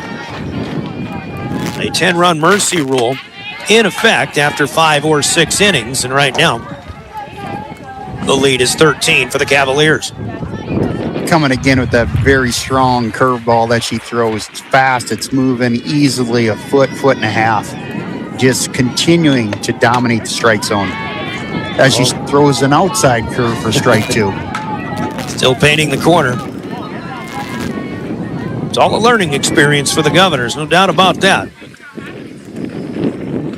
Sometimes there's only so much room to process all the information of some of these learning experiences that you take against some of the top teams in the state. Governors are seeing number 1 today. They're going to see number 3 tomorrow, Sioux Falls, Washington, along with number 7, Sioux Falls, Roosevelt. First game at 11 o'clock. We'll talk about that when we hit post game. Charlie Hull has worked a couple out of the zone, back to a 2-2 even count.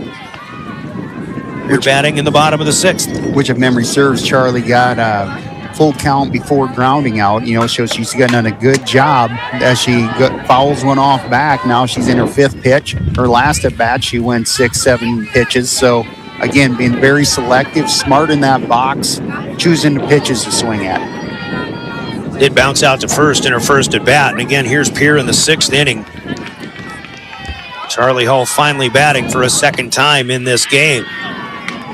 Next one's low and in the dirt. Now 3-2. Brian, a measure of a good at bat, you normally get up to 8-9 pitches in an at bat, and Charlie is there right now again. Try to protect. Devericks. Hoping to get the out, and this one's fouled. It is behind the catcher. Bounced off the plate, but bounced back over Herrera's head. And it'll still be 3 balls and 2 strikes. Yeah, other than the Ava Nelson, I don't know that we've squared that curve up at all today, have we? No, really not. Only 2 hits for the Governors. In fact, Devericks has retired 10 in a row coming into this at bat. 3-2, payoff. That's another foul. Out of play beyond first base. Charlie Hull continuing to be a tough out. I think we're up to pitch 9 or 10, Brian. Very impressive at bat. 5 pitches on the board. Probably another, I do not 3. know. I'd say 3 foul balls. I'm going to guess this is pitch number 9. But you're right. It's all about protection right now. Another one fouled away. No, that one hit the light. It bounces down on the Jefferson side. Years ago, you'd had a light bulb shatter, but that one had some fiberglass coverage on it. So the city will save money. 13-0 Jefferson. 13 runs, 13 hits for the Cavaliers. No runs on 2 hits to the Govs. Charlie doing a great job keeping her head quiet here. She does it again. Another foul off. And this has to be 5 curveballs in this at bat. And Charlie is staying incredibly quiet with her head. Short, compact swing, fouling these off down the first baseline.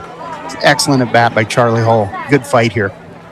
Talking about all these curves, as you're seeing it, do you see this as maybe just a normal release for Taya Devricks, or is she really, is she really putting that curveball motion and rotation in every one of these pitches that she's throwing? She's literally putting it on every pitch, and she is ripping it. Payoff number 10 or 11 or 12. How about another one? We'll make it 13 coming up. I see a lot of alterations between a curveball and a drop curve. A few times here earlier in the game, she threw a rise ball, but this has been her go-to. And again, we don't have our feet under us when we hit it. We're reaching out and extending.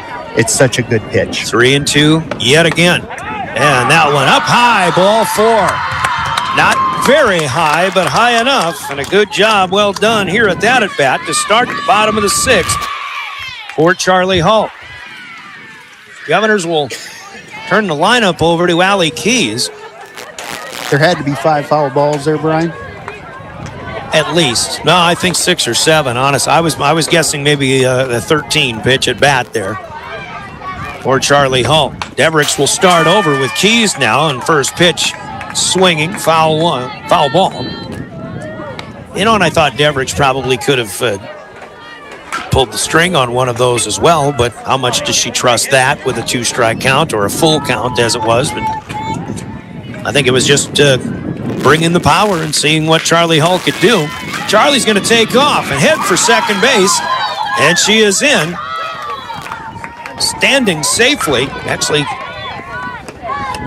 had the runner come into her way just a little bit. Governors again are, in this case, trying to stay out of a force. Pierre does need, they don't need 13 runs, but they do need 4 to keep playing. So try to play this as a 4-run game. All right, now if you're the Governors, Keys will pop one up in the infield. Does this stay in play? Does the first baseman have room? She does, but she runs into the chain link and is not able to keep it in the glove. Good effort for Riesdorfer. Can't really give her an error on that, as the fence did come into play. The ball did hit her glove and then came out, and I think at that moment just took her eye off of it, wasn't able to complete the play. So Keys has new life, but she is in a 1-2 hole. 1 ball, 2 strikes from Devricks. Another foul ball. Back over and out of play. When we started this game, we talked about playing these good teams and as a learning experience. And now you're seeing Charlie Hull figuring out how to make contact with that awesome curve. Keys now has fouled a couple off. So, we're starting to learn how to track that ball, how to hit it, how to square it up. Another ball and 2-strike offering. Devricks to Keys. This time she pulls the string and gets Keys swinging on strike 3. That's strikeout number 11 for Taya Devricks. And the Jefferson Cavaliers. Emma Tylen next up. The DP in the lineup for Pierre. Not playing defense in this game. Swing and a miss, strike 1. Charlie Hull staying at second after a walk and a steal. Emma with quick hands does not swing for contact. She swings to drive it. There's purpose. Even with the plates. And that one called strike. That'll be an 0-2 for Tylen.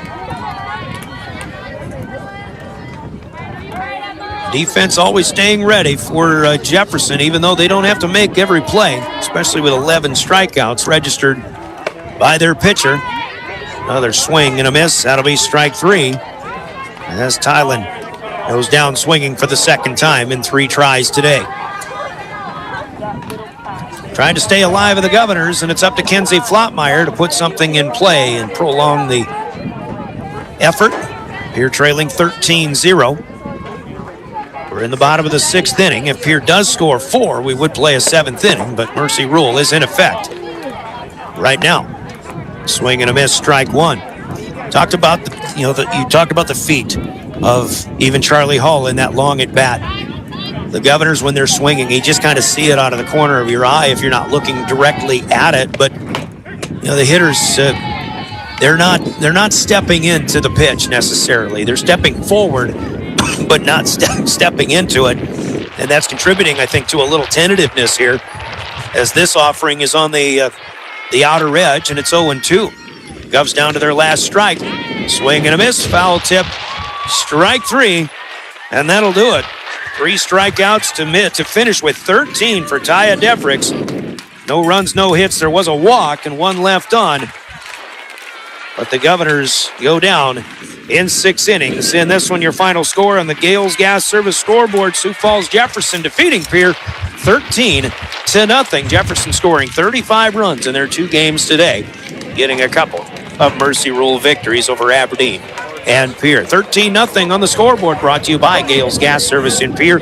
Use their budget plan and keep full service to stay warm when needed, but manage your heating needs all season long, all year long with Gales Gas Service in Pierre. We'll pause for 3 minutes and head to our post game. The post game brought to you by Family Dental with offices in Pierre and Gettysburg. That's coming up. You're listening to Pierre Governor Softball, your official voice of the Govs, River 92.7 and DRGnews.com. Dr. Ryan and his team at Family Dental in Pierre and Gettysburg would like to thank their wonderful patients for allowing us to treat their whole family, from infants to elders and everyone in between, including routine dental care, same-day crowns and bridges, implants, and many more procedures. We are excited that soon we'll be able to offer IV sedation. We are excited for what the future will bring. Call 224-7774 to schedule an appointment today.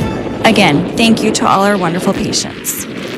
From the early days of South Dakota statehood through today's digital revolution, BankWest has remained committed to helping customers and communities succeed. BankWest Associates uphold this commitment by developing innovative products, tailoring financial solutions to customer needs, and actively supporting community causes. For a bank committed to helping you and your community prosper, choose BankWest. BankWest. Convenient, connected, committed. Member FDIC. Chances are you're overlooking a big energy thief in your home or commercial building, the garage doors. But Overhead Door Company of Pierre can help stop that energy waste with a full range of insulated, weather-tight garage doors. Their residential garage doors give you insulated performance at an uninsulated price. And their Thermocore insulated steel doors give commercial buildings the energy efficiency they demand today. Find out more. Call Overhead Door Company of Pierre at 1-800-649-9905 and put a stop to the garage door energy thief. From the first wails of surprise to first day of school questions, playground adventures, learning to drive stress, and graduation cheers, they'll always be your little sunshine. At Avera Children's, we get kids, teens, and parents too. We'll step you through first checkups, milestones, sickness, and specialized care when your child needs it, and treat them like our own every step of the way.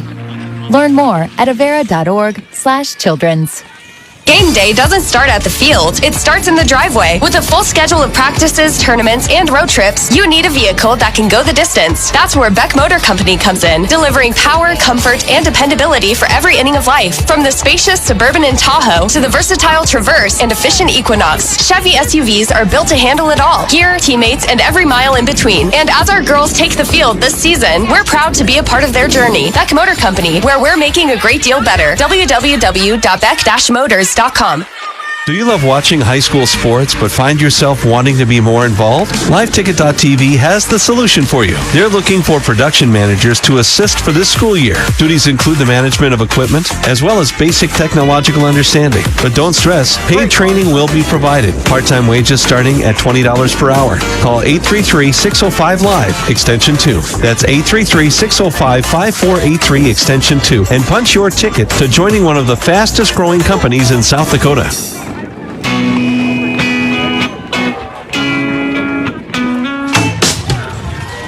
Well, the Governors will go 0-2 today. An 11-3 loss to Sioux Falls Lincoln earlier. A 13-0 shutout at the hands of the top-ranked and reigning champion Sioux Falls Jefferson Cavaliers. Welcome back here on River 92.7. This is our Family Dental post game as Jefferson wins at 13-0. 2 runs in the first, 1 in the third, 3 in the fourth, and 2 in the fifth, plus 5 in the 6th to put it into Mercy Rule contention for Sioux Falls Jefferson and the 13-0 victory. They started in the first inning with a 1-out single from Lauren Bullis, followed by a 2-out double by Taya Devricks as that one landed at the base of the fence in center field.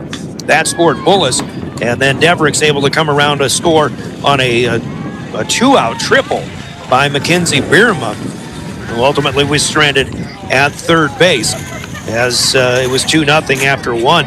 Governors send the Cavaliers to 3 up, 3 down, including 2 strikeouts by Charlie Hull in the second inning. But Macy Bryant starts at the top of the third with a grounder to second base that was misplayed. And Bryant ended up coming around to score after another Bullis single, an RBI sacrifice fly by Brooklyn Herrera scores Macy Bryant, but Lauren Bullis was stuck at third base. And a few more coming up in the fourth after the Governors once again unable to score. Pierre had their best opportunity, though, in the second inning. They had a 1-out single from Ava Nelson, and then after a strikeout for 2 outs, Olivia Hyman's put down a bunt single that stayed right on the chalk line. Runners were at first and second, but that was all they had. In fact, those were the only 2 base runners that Pierre had in the first 5 innings until Charlie Hull led off with a lead with a walk in the 6th, but was stranded at second base. So it's all Jefferson from there into the 4th inning, leading 3-0 after a strikeout to lead things off. The fly ball into right field again with the wind. It just doesn't get any easier, and the Governors were not able to make a play as Bella Sorum ended up on second base. But she was put out later, did not, where am I at? No, on a bunt. It was Charlie Hull over to third base to force out Sorum for the second out of the inning. Meanwhile, there was an error to put Riley Fodness on base, and then that fielder's choice from Raina Riesdorfer. And with 2 runners on, Macy Bryant hits one the opposite way to the left center field gap, and that went over the head of Presley Spies. That scores 2 runs in both Fodness and Riesdorfer. Then Lauren Bullis added an RBI single to bring Bryant in. But after a walk to Taya Devricks to load the bases, Brooklyn Herrera flies out to left field on a running play to her right by Presley Spies. She catches one low off the ground, and it was ruled that the runner from third left too early, and the appeal was made and an out recorded to end the 4th inning at 6-0. But then in the 5th, the Cavaliers start with a leadoff double from Bierma, a follow-up single from Lydia Johnson, the flex player, getting her first and only at bat of the game, and she drove in a run with that single. Came around to score after 2 more singles from Sorum and Fodness as well. And I was 1 inning ahead of myself. In fact, it was in the 5th inning where the play was made by Presley Spies, and then the appeal made to third base to force Sorum off the bag, and that was the 3rd out, and that held Jefferson to 2 runs in the 5th, and they led 8-0, but they get 5 more insurance runs in the 6th inning, starting with a 1-out double, a follow-up single, a hit batsman, a walk, and then a bases clearing double by Bella Sorum to score 3 runs. Finley Whiting came in to pinch run.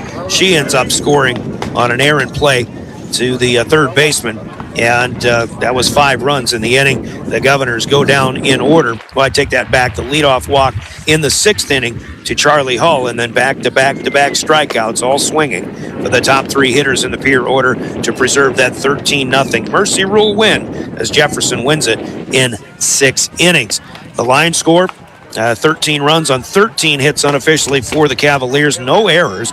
Pierre with no runs, 2 hits, and 5 errors, giving them, by our count, about 11 in 2 games today. And unfortunately, just not what they were hoping for. They'll hope for a cleaner effort tomorrow with 2 more tough teams coming in. But it's just that kind of a day. Dean Vanderwille, again, the key to success when you're playing somebody that is a heavy favorite, and Jefferson in this case is they can help themselves. They're very good at helping themselves. They don't need any extra help, and you know, there was a little extra help, obviously, in this case today.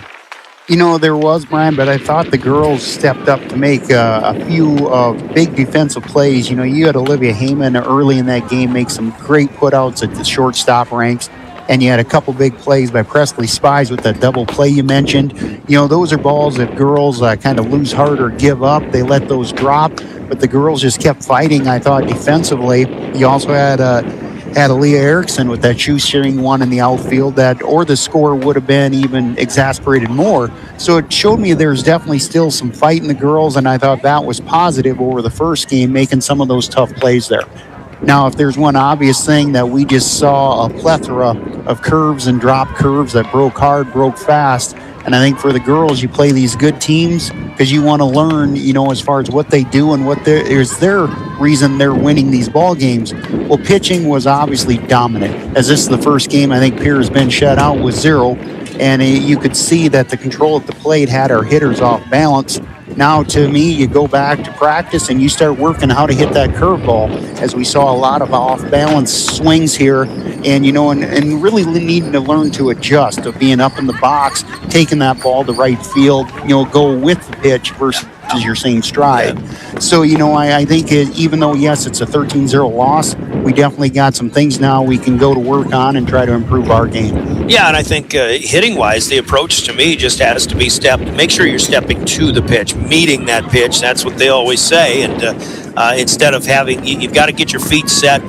Too much happy feet in the batter's box. Obviously, we're nitpicking here, but if you're going to hit the ball hard, you got to step to it in order to drive it out there. And again, very much easier said than done. Taya Devricks was as good as we've seen all season long here in a 6-inning shutout pitching win for the Cavaliers. Cavs are 14-0 on the season, as again they're defending champions in the state tournament ranks, and they only lost 2 players from a year ago. So a lot of experience and certainly no weaknesses on this team to speak of.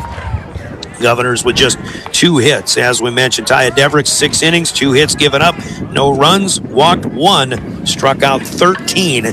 That's pretty good in the pitching ranks for the Cavaliers. Charlie Hull goes 5 1/3, does give up 12 hits, 12 runs, some of them not earned. She walked 1, but did strike out 4. Ava Nelson cleaned up with 2/3 of an inning, giving up 1 hit and 1 run, including a walk as well. We've got the box score coming up. Let's take a 2-minute timeout. We've got plays of the game, your player of the game still to come, as well as you're listening to Pierre Governor Softball. Dakota Storm Roofing is a locally owned roofing company in Pierre, specializing in both residential and commercial roofing services. They can handle your asphalt shingle, metal roofing, and flat roof needs. New construction, plus all types of roof repairs. They can handle the finishing touches, adding fascia, soffit, and gutters too. No job is too big or too small. For a free estimate, call Dakota Storm Roofing at 280-9794. Go to dakotastormroofing.com or find them on Facebook or Instagram. Superior Concrete is proud to sponsor the Governors this season and just as proud to offer the finest concrete solutions available for commercial and residential applications, as well as foundation and flat work. The bottom line, if you need anything done with concrete, we can do it. Superior Concrete. Give us a call today for an estimate or more information. That's Superior Concrete. Find us on Facebook or call the office at 605-494-0102. That's 494-0102. Call today. At American Family Insurance, we help protect what you've achieved so you can fearlessly go after your dreams. For auto, home, business, and life, contact us today. American Family Insurance. Insure carefully, dream fearlessly. American Family Insurance, Life Mutual, Standard of Ohio and Wisconsin Company, 6000 American Parkway, Madison, Wisconsin, 53783. Call the Brittany Scheffelbein Agency, LLC, with offices in Pierre, Oneida, and Gettysburg. Quality comes first at Hermanson Endodontics. Dr. Brian Hermanson serves Central South Dakota with specialty root canal treatment. Hermanson Endodontics strives to provide treatment that's not only comfortable, but also provides the best possible outcome. They do this by effective and timely communication with your dentist and preserving as much healthy tooth as possible using state-of-the-art three-dimensional imaging and the dental operating microscope to guide diagnosis and treatment. Ask your dentist if a root canal specialist is right for you. Hermanson Endodontics in Pierre. What's with these homies dissing my girl? Back at the softball complex, Southeast Pier. We just heard from Hermanson Endodontics, and they sponsor big plays in this game. Big plays coming up. Quick look at the box score. The Governors don't really have a lot to talk about offensively in the box score. 2 players going 1 for 2, and Ava Nelson and Olivia Hymans. Hymans with a nice bunt single. Nelson, the only really sharply hit ball of this game for the Pierre Governors, a solid single up the middle. Meanwhile, for Sioux Falls Jefferson, players that shine include Macy Bryant, just 1 for 5. She was on twice with errant plays from Governor defenders, but she scores 2 and drives into. Lauren Bullis, a 3 for 5 day, scoring 1, driving in 1. Taya Devricks, 2 for 3, scored twice, drove in 2 as well with that, drove in 1, we should say, with that first inning double to the fence. Brooklyn Herrera 1 for 3 and a run driven in, and Mackenzie Bierema 2 for 3, 2 runs scored, 1 driven in, and Aaliyah Johnson and Lydia Johnson with a run scored apiece, and Lydia Johnson in her only at bat driving in a run as well. And those are among others who shine today offensively for Sioux Falls Jefferson. But plays of the game, I tell you what, certainly not, again, much to talk about for the Governors, although just some good defensive plays, as Dean Vandewille was talking about. You got the one from Presley Spies that she caught off her shoe tops running to her right, and then ultimately getting a runner appealed back off of third base to negate a run in the 5th inning. But to me, offensively, tell you what, Dean, we were just talking with assistant coach Chris Hall during that break. You can hold a team down for 2 innings, 3, maybe even 4. At the end of 4, this game was 6-0. Sioux Falls Jefferson, they got 2 in the 5th, and if it wasn't for good defense, that was even an uglier situation that could have been. But those 5 runs in the 6th, I mean, they're just not going to go away. You have to maybe even be lucky to hold them. You have to make all the plays. But offensively, they're just going to keep coming at you. There were 2 big hits, in my opinion. The 2-run double for Macy Bryant in the 4th inning. And then you had that 3-run double, even to add to that 5-run 6th inning by Bella Sorum, to clear the bases. They run the bases well. They hit well. They do everything well. Like I said, there are no weaknesses on this Jefferson team. Very strong top to bottom. You're exactly right, Ryan, and it just was constant pressure.